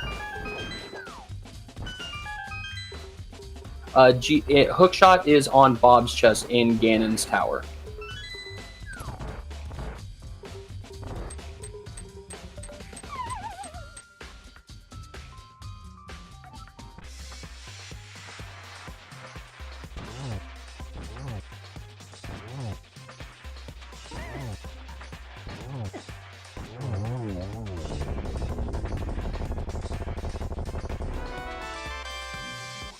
And a very nice Mothula down.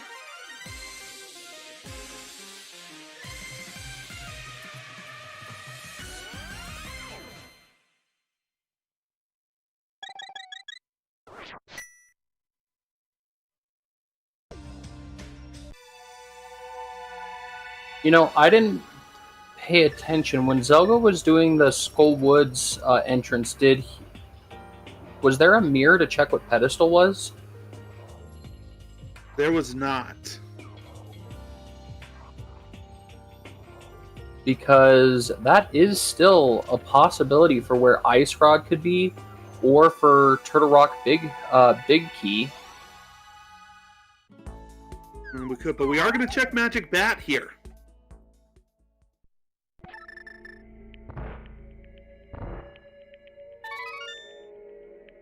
Because it is at the same bat time, same bat channel.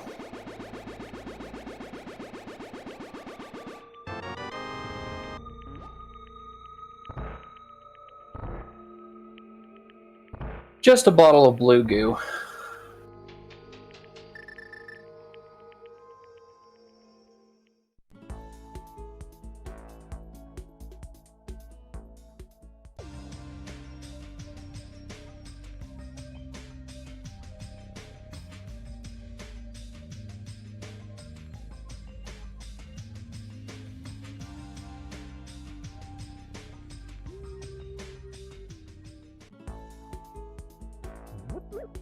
Alright, so what's over here on the left side of Swamp? The first chest wasn't anything too exciting. We'll see if the second chest is better.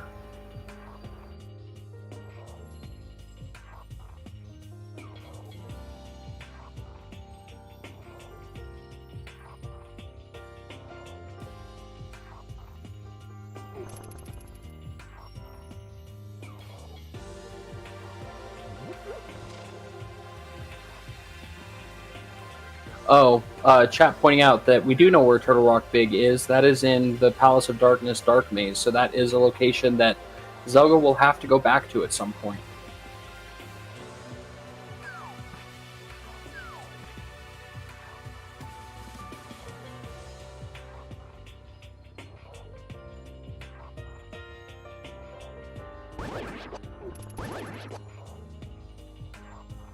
we will probably see Purple Chest followed by Bombos tablet here. Yeah, and Andy checking out the shovel spot.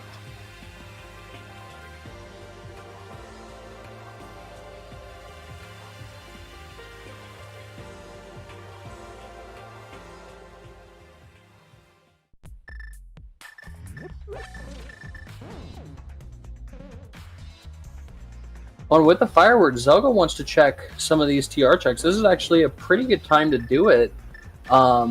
You know, it's not going to take that long. Most of the dungeon's been cleared, so there's 3 chests here. You just check all 3 of them, mirror, and then go back and continue walking the purple chest. Yeah, you're right. I was like, why is he going into Turtle Rock? But then that explains it.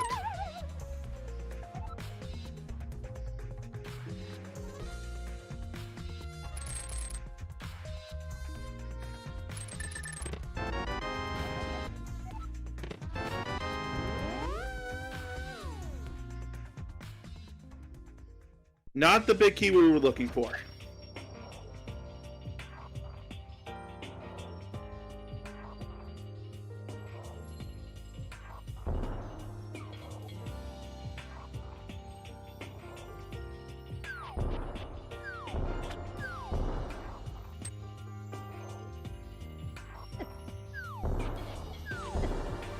I will say it is very interesting to watch this kind of split that both runners have very solid progression in terms of the seed, but it's just each of them has what the other one needs, other than Ice Rod, of course, which we're still looking for, but very interesting to kind of see you know, the different routes that can be taken and the results of them.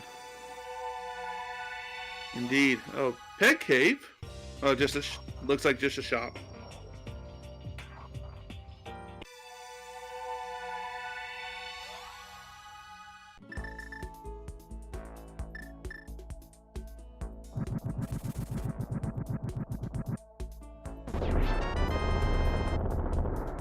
Nothing on Bombos.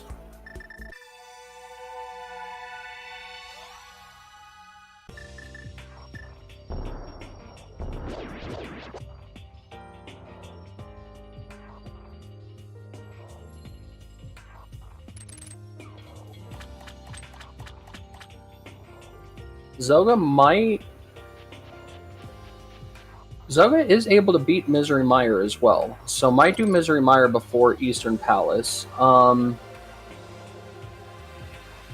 We do need the Thieves' Town Big Key as well, so that's hidden somewhere. Neither runner has found that. Right. Answer a couple questions in chat. The dam was up at the main entrance of Turtle Rock.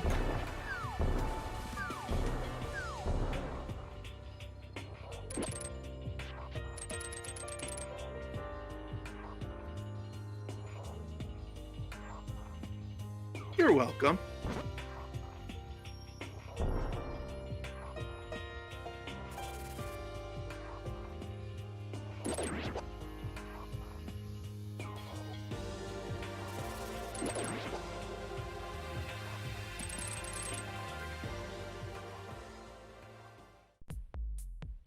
Andy up here in Skull Woods. I wonder if he's making a play to check the ped.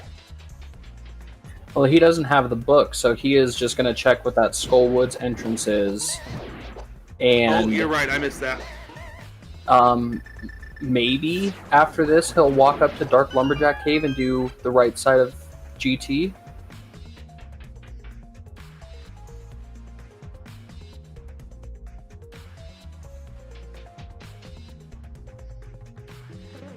Yeah, at this point, the race is still... We can't really point out who's in the lead because both runners need to do, you know, something that we know about. We know that Zelda needs to go into Eastern Palace and Turtle Rock entrance to get Hammer and Flute, and we know that Andy needs to do GT right side. So it's kind of a matter of, with their routing, who checks those locations first.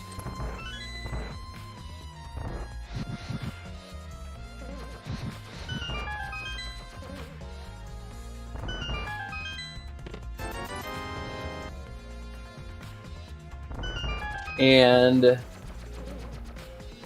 it looks like Andy might be following suit. He might check some of this South Dark World stuff and go to Misery. Oh no, he can't do Misery Mire. No boots or hook shots. So he's just clearing up some overworld checks. Yeah, he can't go in there until he goes to the right side GT. Chat saying Ice Rod could be on the left side of GT, and that is evil. Yes. And yes, like hookshot is in GT. It's on Bob's chest.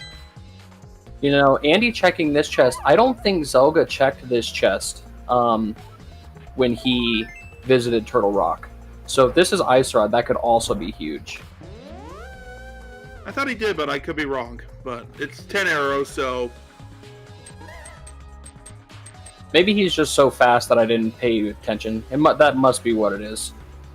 Is that I blinked for 2 seconds, and with how fast these runners are, I just missed it.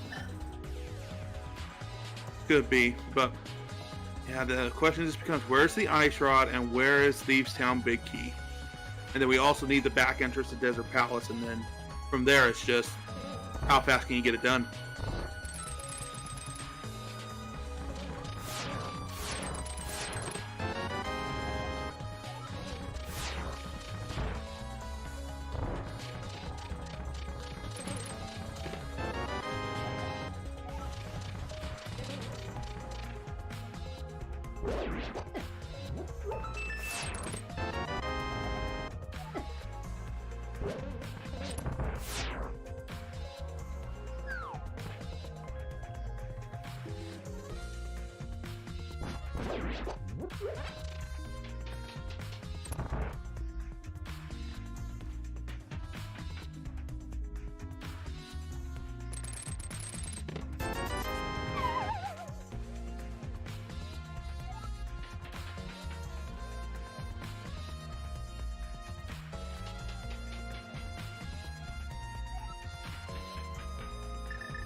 All right, so coming up on back of Misery Mire here, I'm doing the boss, and it looks like Andy just clearing up some overworld checks. Not going to GT just yet. Yeah, I'm wondering if he's just putting it off until he's got. Maybe he's thinking that he could find hookshot or something else that could help him out there.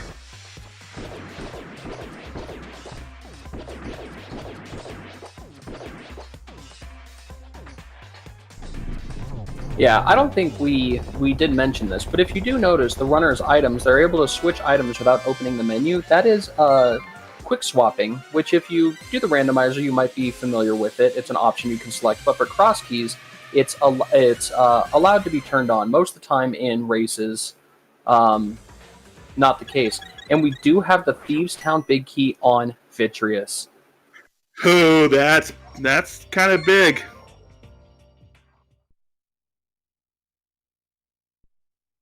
Yes, this chat is mentioning even more chaos. This is, it looks like Andy might be heading up to the GT area. He might be. He might be. Can we put this, like, if there's like a Hall of Fame for like seeds, can we put this one like in it? Yeah, this seat has been, I mean, just wow. You know, from basically the whole game was locked behind the Moon Pearl, which took, you know, a while to find. And then after that, it's been kind of locked behind Hookshot. Yeah, I agree with that. So I'm going to checking out the Ether tablet.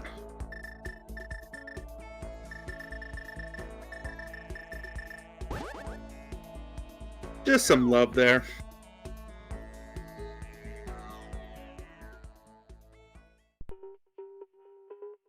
And Zelda is going to check the back of Palace of Darkness, so we'll find his Turtle Rock Big Key as well. So Zelda is pretty much due Eastern. It'll be Eastern Palace and Turtle Rock for those 2 items, and then wherever the Ice Rod is, will be Go Mode. It'll be Go Mode for items, but we're still missing that back entrance to Desert Palace.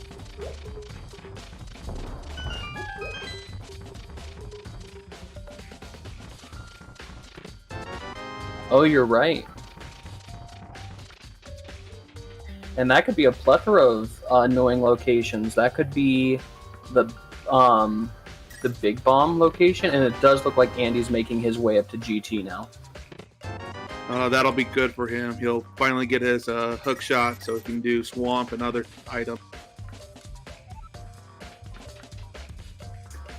Eastern Palace location is Mimic Cave, or maybe Spiral Cave. I know it's up in that area. I think it might be Spiral Cave. I actually think it's one of those entrances to Mimic Cave. Left side, Dark Mountain Ledge. So Dark Mimic Cave, but in the Dark World. I'm trying my best here to keep up. My brain hurts. Anyone's brain would hurt in this seed.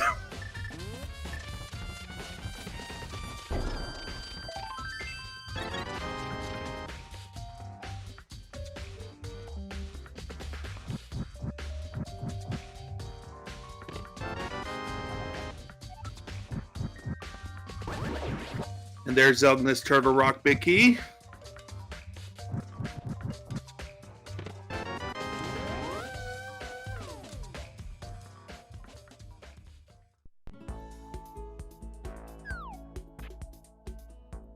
Now, it'll be interesting. Of the things we haven't seen, obviously the dungeons that we don't have access to, like Swamp Palace, we haven't seen and things like that.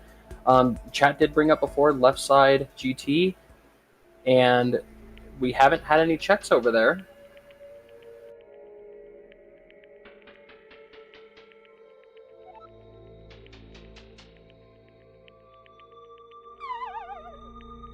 And it looks like Zelda is now going to Eastern Palace, so we'll be finding that hammer momentarily.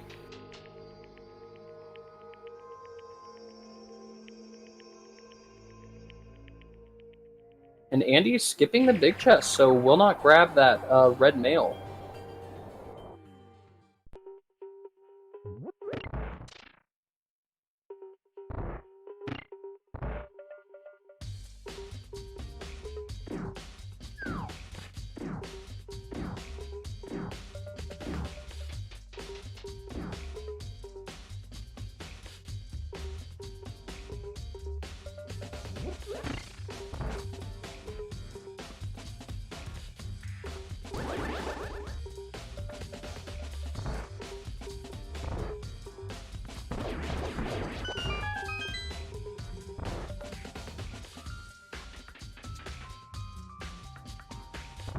So we are almost 2 hours in, and we are 1 item away from no mode.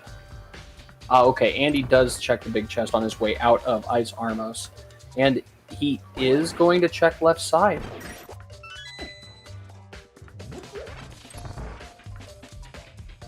If the Ice Rod is over here on the left side, that is... I think that's huge, because this will be the last place that Zelda would want to come back and check after climbing. The small key to pod over here is also kind of important, because that allows the boss of Palace of Darkness to be beat, and we still could have Ice Rod on Pedestal or on Helmasaur. That's right. I am pulling for, just because of how the seed is going, I'm saying Ice Rod is on Ped, but... And Zelda finally getting that hammer.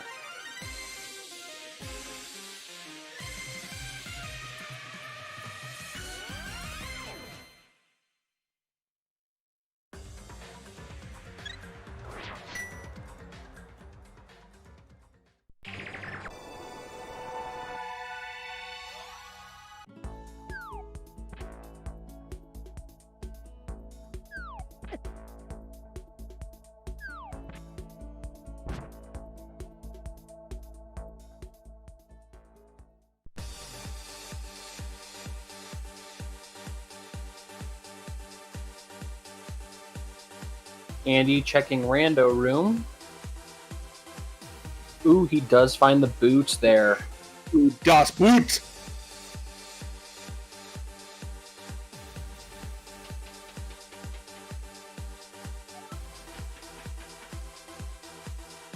Zelda found the Hyrule Castle small key, so gonna go check Zelda's cell. We know it's just a piece of heart, but that's a single item that kind of weighs on your mind.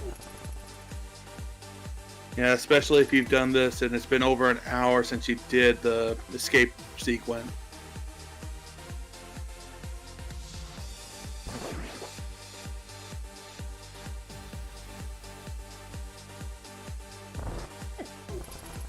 You know what? How much do I want to bet that with Andy finding those boots that we're going to find the back entrance to Desert Palace in a Bonk Rock location? Ooh, we do find Hookshot Cave in a Bonk Rock location. In King's Tomb. 4 checks here.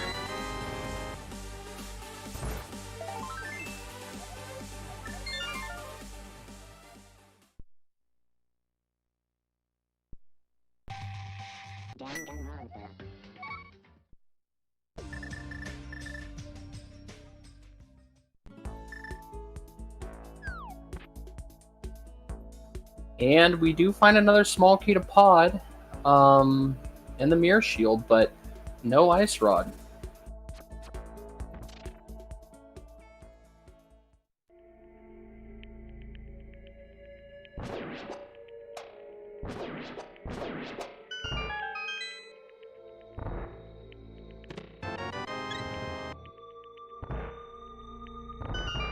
Andy heading back into the mire area.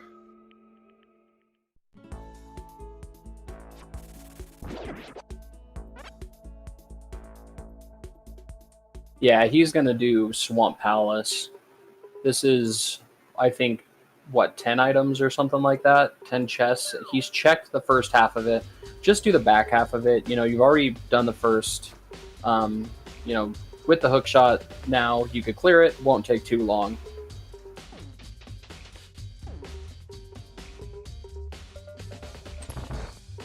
Zelda opting to clear Thieves Town.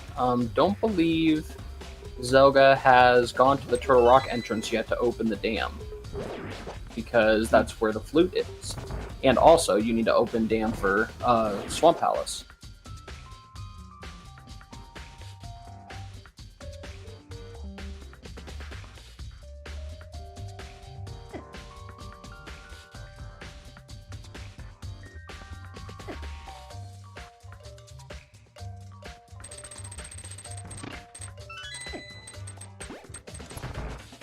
I don't know about you, but silvers were on Moldorm 2 chest. And I don't know about you, Tyler, but every time a chest is open, my heart skips a beat. That's a small key to desert. That's more checks. I'm just waiting for that ice rod, and every chest that isn't it gets closer and closer to pedestal being a possibility. I'm with you. I'm just like, oh, is that it? Nope. Is that it? Oh! Wait a minute! Found it. That is big for Zelda. That is huge, because that means that GT left side is not required. Boots are nice, but you don't have to do it.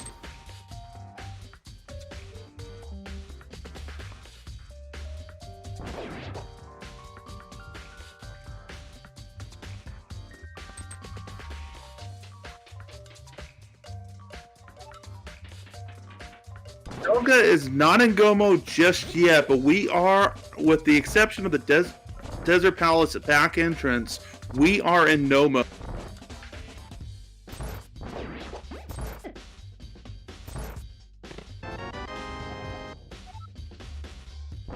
Right, yeah, we're not in no mode specifically just yet, but with the exception of the Desert Palace back entrance, we are.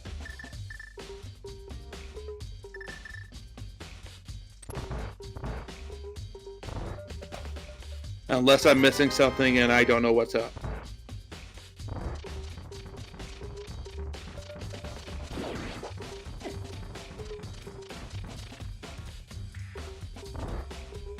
And it looks like we've got a first place finisher.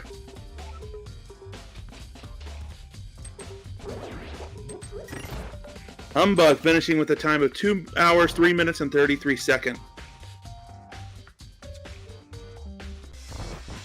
Andy did find the back of desert. Where was it? I missed it. I missed it as well because I was watching the blind fight, but chat is saying boots required. So probably a Bonk Rocks location. One of the either light or dark world Bonk Rocks. Well, they're saying it's Link's House Bonk Rocks. Holy cow! This has been such a back and forth emotional roller coaster. It's Andy finds an item, then Zelda finds an item, then Andy finds an item, then Zelda. It's crazy. Yeah, it's back and forth. They find one item that the other needs, and it's going back and forth. But right, Zelda does have to go back and do left side Ganon's tower. Yeah. Zelda also hasn't done the dam yet, so couple of things that need to be checked pretty soon here. Right, I think with the knowledge that each runner has, I think you could say Andy is probably in the lead.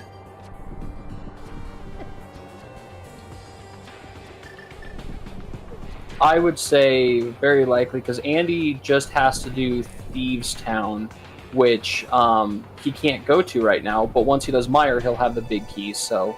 and it looks like he's going into Mire now, so this is a good play for Andy. Ooh, but Zelda is also checking out Turtle Rock.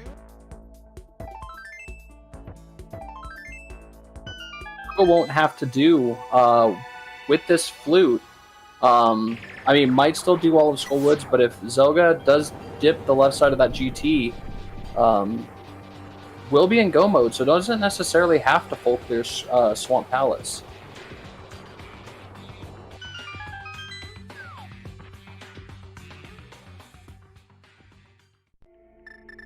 Oh, that's right. It is a triple dip of GT this time.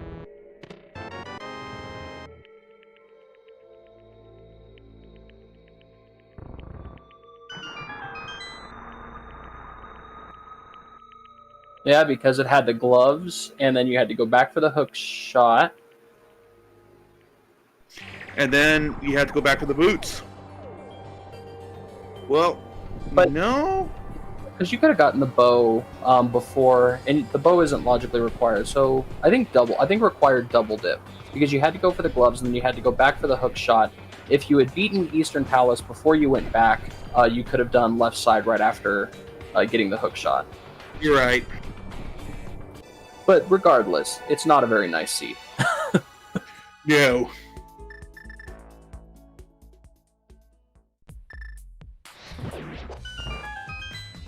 So Zelda, grabbing the flute, activating the dam, needs to do Ice Palace, and activate that flute. We'll find Swamp.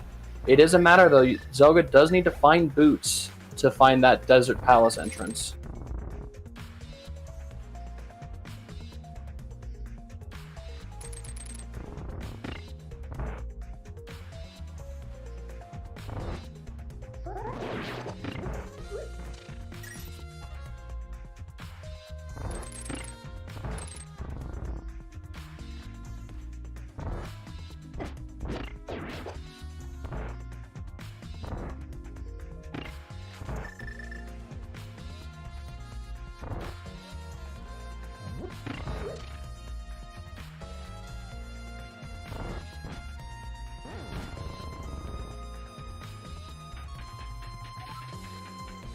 Yeah, silvers were up on Moldorm too.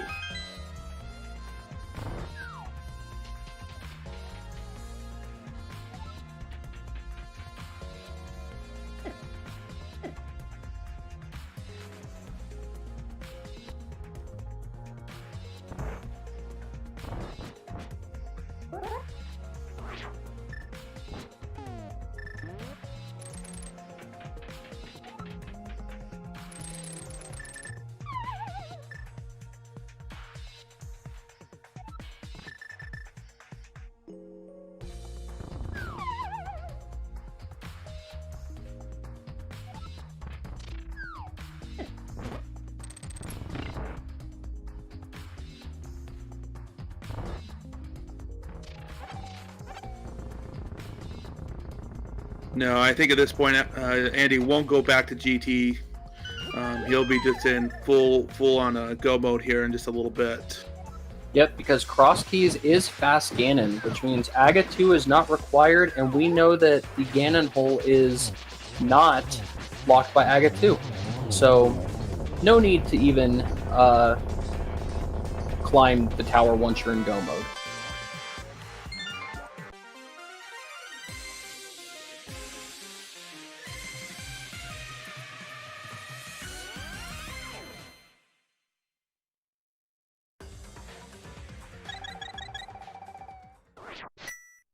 Can I just say I love the music that plays once a boss is defeated on Zelda's side?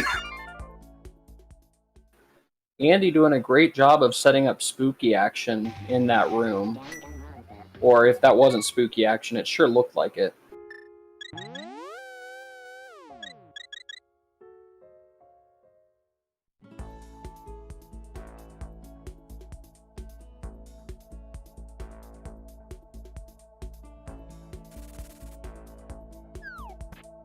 Andy will be getting his Thieves Town big key.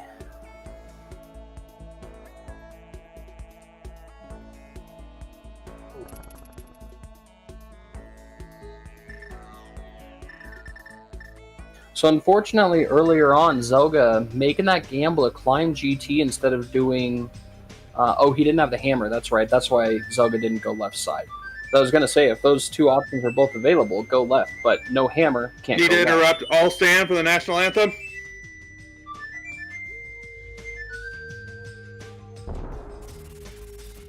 Sorry, we missed it on Andy's side earlier, so... Sorry, I interrupted you. Continue, please. Oh, no, you're fine. I was not paying attention. I'm glad you interrupted me.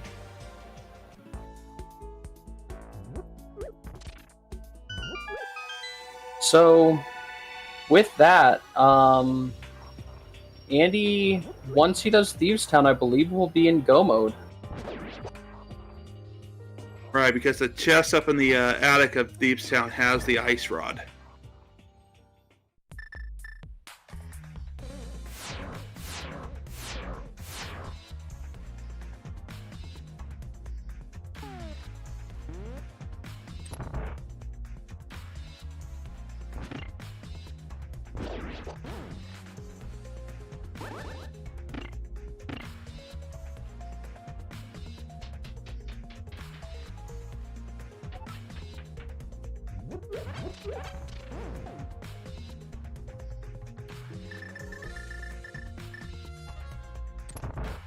Alright, Zelda going to go take care of Trinex.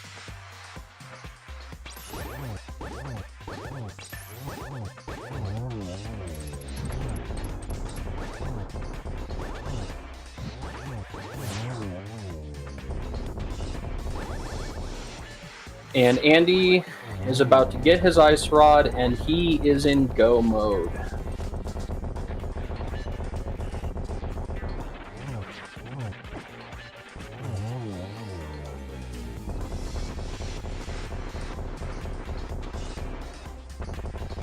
For Andy, it's finishing up Thieves Town, beating Turtle Rock, and then Ganon. And there's Butter Sword.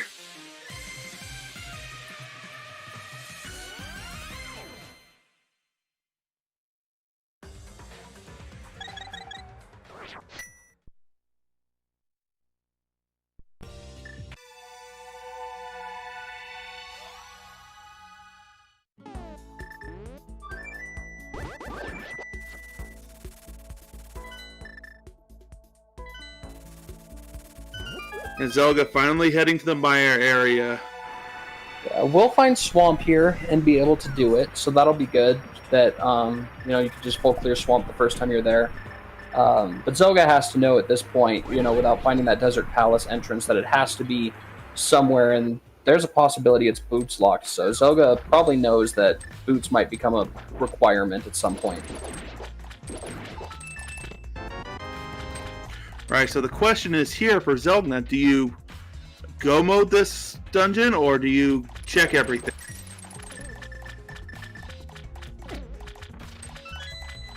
That's a tough call. you have all the items you need except for boots. Skipping left side could be, you know, a good play to make here. We know obviously it would be a good play to make, but when you're actually racing, you're just hoping, you know, for the place is like, I just hope I'm already in go mode. You know, you just want to find that desert entrance and hope you don't need the boots. But unfortunately, we know you do need the boots. Right.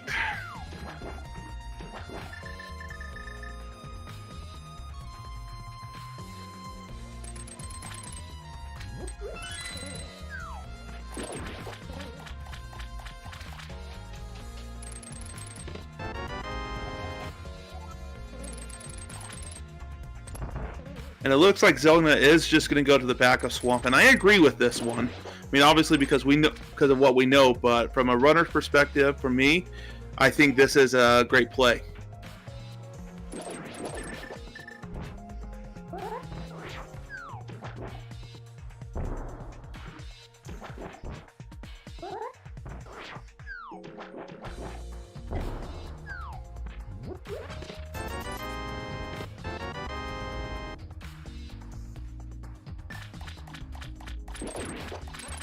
We have second and third place finishing in the race.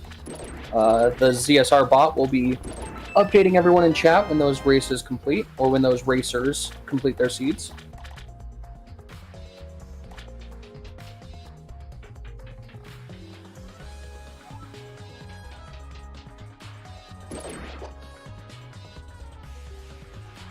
And down goes Trinex on Andy.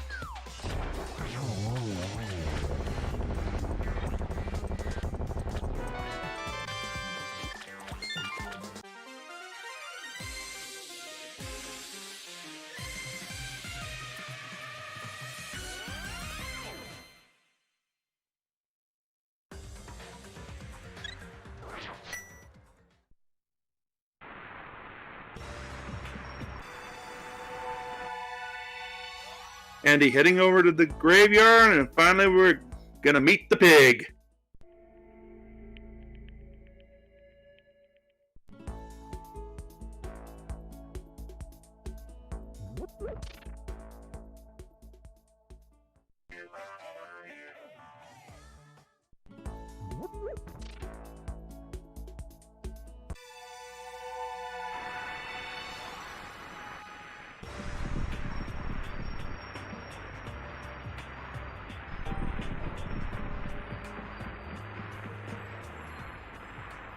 Andy already on to the third phase, correct? Yes.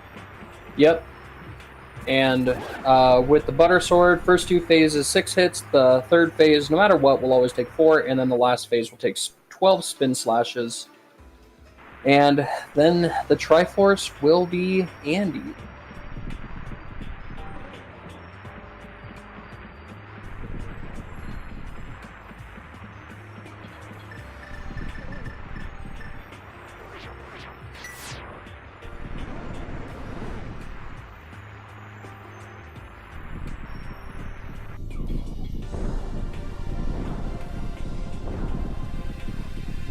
So I'm gonna just check in the rest of the stuff in Misery Mire, hoping that it's the entrance to Desert Palace, the backside.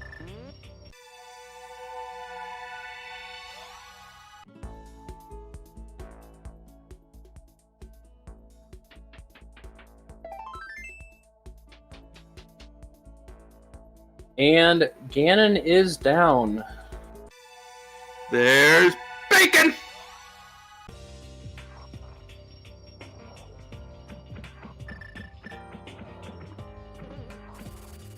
Get your GGs in chat for Andy. Andy finishing with an official time of 2:18:46. GG. GG, Andy. Good GG.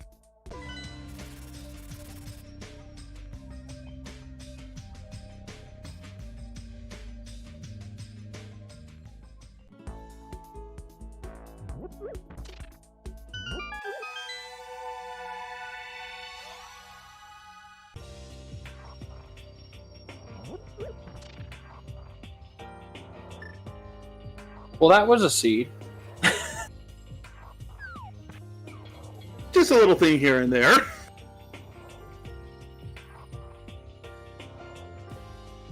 There's almost like a fork in the road. Like the whole seed was locked behind the moon pearl, and then it forked into, did you follow the bow path and get the hammer, or did you follow the fire rod path and get the hook shot? And you just kind of had to take both of those eventually. But it's a very interesting seed, the way that it kind of routed out, that you had to follow both of those paths to ultimately finish the seed. Yeah, you're right.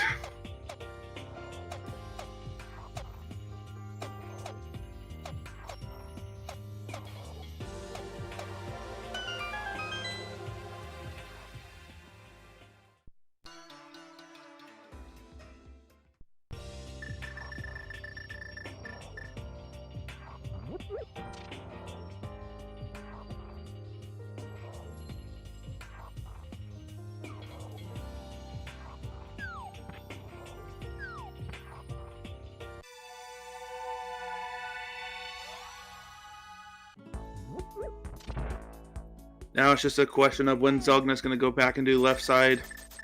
Oh, he's going to take the big ball. Yeah, honestly, I don't blame. Like, I don't disagree with this choice at all. Like, you don't have the boots, you might as well check every entrance hoping that you're already in go mode, because if you need the boots at this point, you know, it's going to take you more time to find them. But if you're already in go mode and you can just find the entrance, so I agree with checking the entrances you still can before you go on a hunt for one item. No, I agree with you. It's if the entrance is readily available and you don't need the boots, then you've made the right play. But unfortunately, it's not.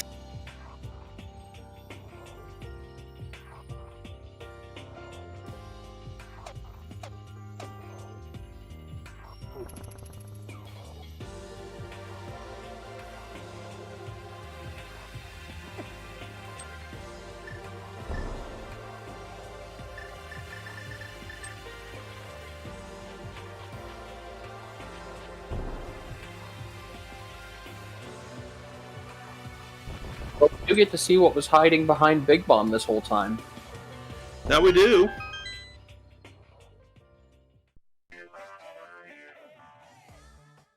The fairy.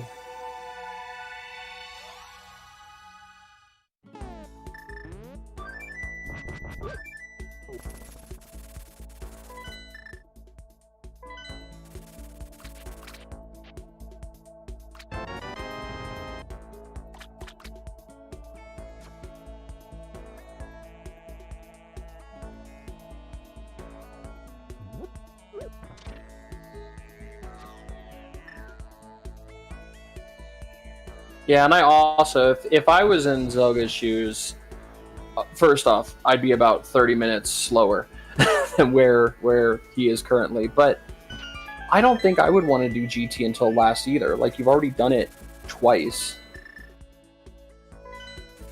Yeah, why would you want to do it a third time if you didn't have to? So I think I would make that same decision. Like, after 2 dips of GT, if the last item was still in GT, I just had already told myself, that's the last place I'm checking, so if it's there, that's just going to be a bummer. But I don't necessarily disagree with leaving GT for last once you've already been there 2 times.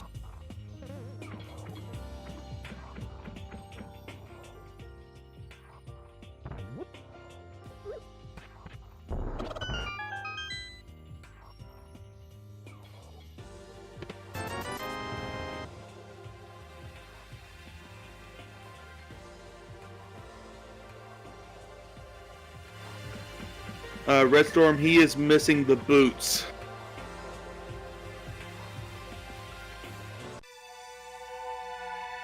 Or I guess I should say they.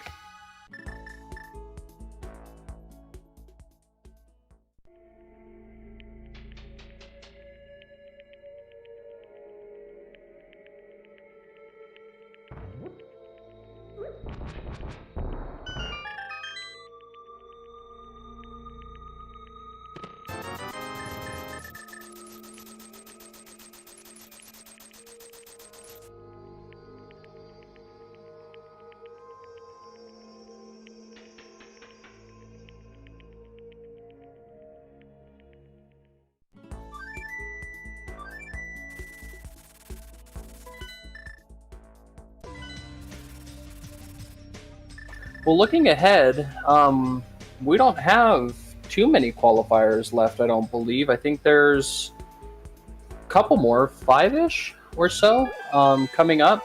And then after the qualifiers are all done, move into the bracket stages, I believe. Yeah, I believe there's only 5 more qualifying races left before the brackets are revealed.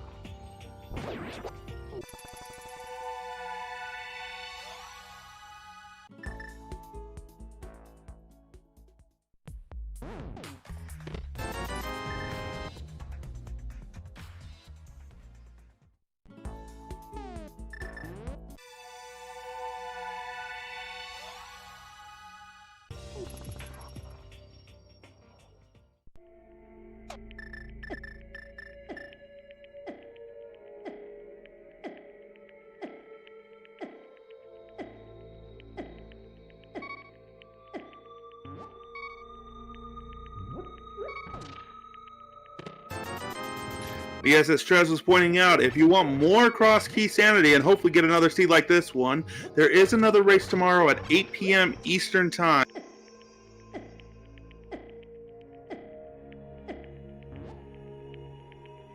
I might actually be racing in that one because I have to get my 4th qualifier match in. Well, there you go. I will be finishing much later than these runners are finishing today, but yeah, it'll be fun. So make sure tomorrow you stop by. You know, keep your ear out because as the tournament moves along, it'll even get more and more exciting as you get into the bracket stages and so on and so forth. Zelda is now going back to GT, so very likely he'll grab those boots soon, and then Desert, and then finish it up.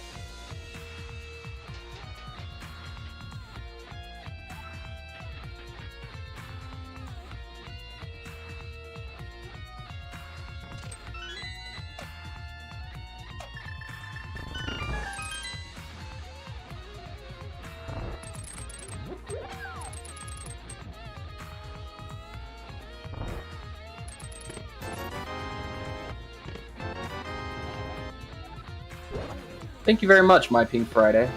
I am going to need that and all of the luck in the world. I've only been playing Crosskeys for a couple of weeks, been watching it for a lot longer than that. So a very fun game mode. If you play the Randomizer, I highly recommend you try Crosskeys out. Make sure you have a pen and paper and a good amount of time to dedicate to it, because the first couple times you play it, it does take a while, because it is very mind-boggling to play these game modes.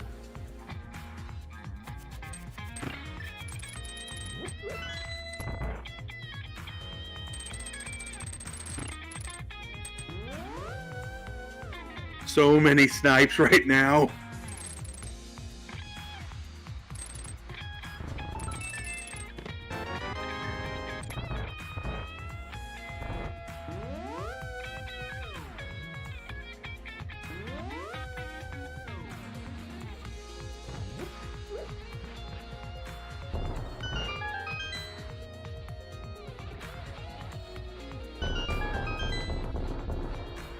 And Zelda will be grabbing his boots.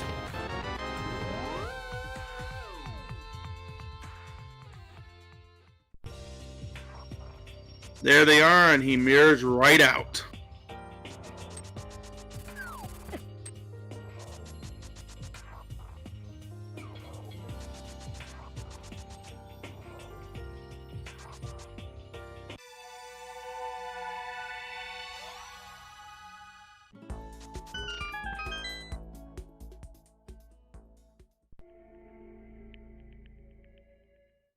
Oh my goodness.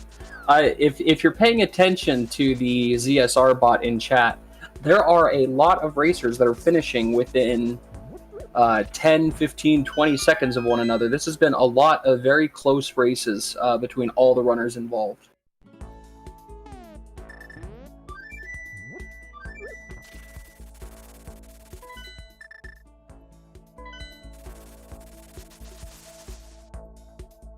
Zelda will be finding Desert Palace here.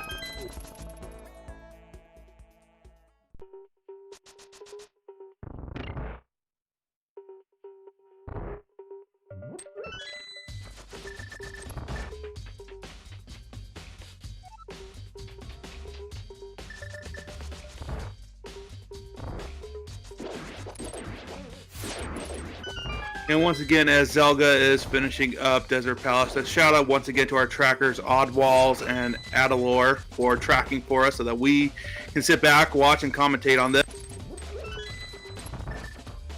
Yeah, it's been a very fun seed, and we wouldn't be able to put together the viewing experience with all the tracking and all of that without their help. It's kind of silent behind the scenes, but they do put in a lot of work to make sure that their tracking is correct and they're paying attention so that nothing gets lost. So if you could give them a thank you and a follow, that would be very much appreciated. Thank you to them and all the trackers that help throughout the tournaments.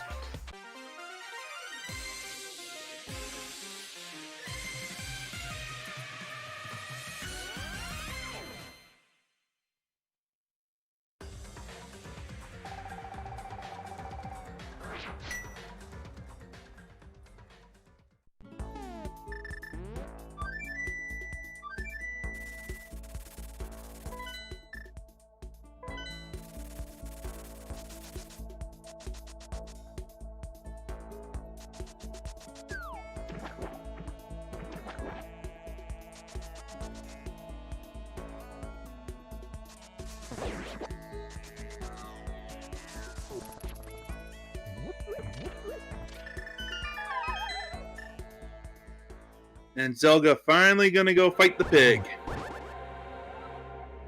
With Butter Sword and Silvers, this won't be very long. Don't blink, you'll miss it.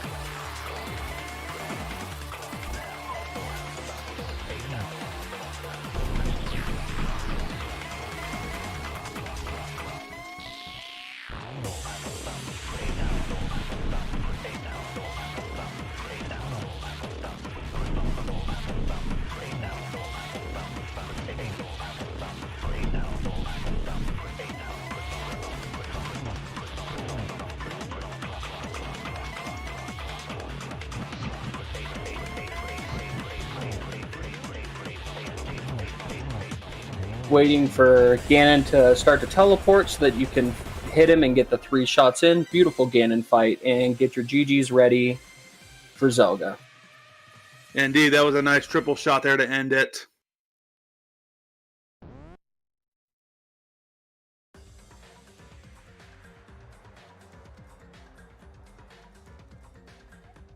And GG. Hey, GG's. That was a thing, wasn't it? That was a thing. We were having a blast watching it. It was so kind of crazy because you found certain items super quick, and Andy found other items at it early, and it was kind of like this split path that you could go down. Unfortunately, Boots being left side GT was not the most ideal scenario. Yeah, there were a lot of issues I had in this race, all starting with the fact that I really forgot about Bumper Cave, getting that Moon Pearl. And then when I was in Ice Palace that second time, getting the bow, and I got the bow, I was thinking about I need to go do Bumper Cave because I remembered as I was entering. I highly considered going back to Eastern while I was on the mountain and just finishing that off. But no, let's shore up the logic. This is a sequence break. Let's finally get in logic. Man, if I had that hammer, everything would be so different. But it is what it is. Yeah, unfortunately, I mean, there was a lot of just bizarre, if you had the hammer early, then do you think you make the play for left side GT instead of the climb, or what was your thought on the climb there? Yeah, absolutely. If I get that hook shot, I immediately go left side before I climb. Maybe I don't even climb at all. The main thing I was thinking there was just I didn't have a hammer, and there could easily be something upstairs. I had all 4 GT keys. Getting the hook shot was kind of like the push in the wrong direction. Like, hey, now you can get up there to the Moldorm 2 chest. So obviously this is what the game's telling me to do. And I mean, I got silvers, hooray! And I guess I got the Hyrule Castle small, so I could go back and get Zelda cell. So yeah, good times. Yeah, we were talking about it. That for you climbing up that GT tower to get those silvers, probably not worth it. For me, I do it every time because I like my silver arrows. But GG, that seed had a lot of kind of curveballs that it could throw at you, and you still finished it with a very respectable time considering that it was a triple dip of GT and Ice Palace in the end of it. So that was really good time with those things considered.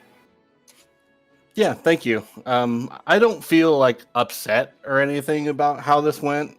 I know that it could be better. I feel like I just don't fully understand how to route Crosskeys yet, and that's part of why I'm wanting to do this, is to just get a lot of races in and get better. So this is a good learning experience, and I've got some things to take from this race that I can help moving forward.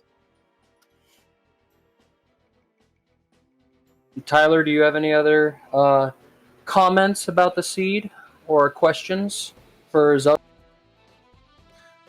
No, not off the top of my head.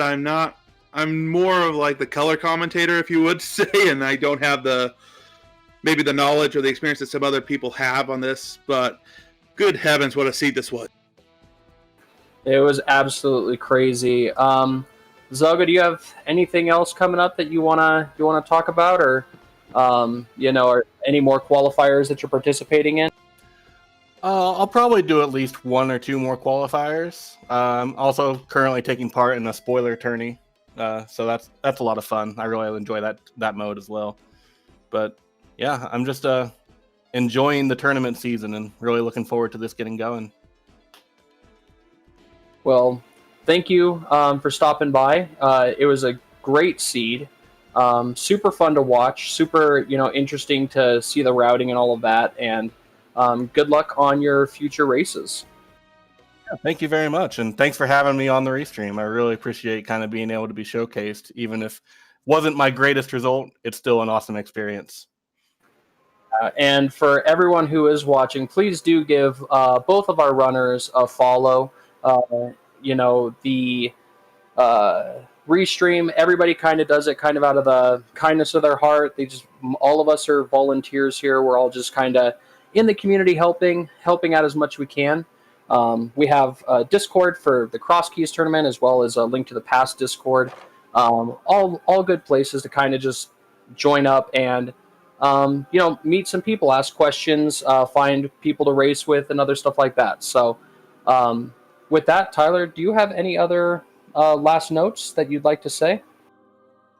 Nope, I'm looking forward to more Crosskey sanity here, and hopefully there will be seeds up like this one. From our perspectives, like, this is a great seed, but at the same time it's horrible for the runners. But I'm looking forward to the brackets, honestly, to see the great play from everybody that's going to be in there. Yeah, and those will be coming up after the qualifiers. Again, tomorrow there is a qualifier at 8 p.m. Eastern.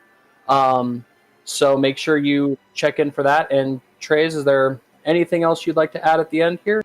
I couldn't have said it any better. So yeah, I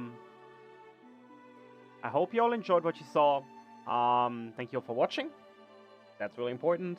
If you want to see some more on ZSR, we'll have plenty of OT Ganon Source Requirement Tournament later today at 9 p.m. Eastern and later. And as CJ said, we're gonna be back with the link to the past randomizer tomorrow. Thank you all for watching. Have a good evening, and thank you, everyone.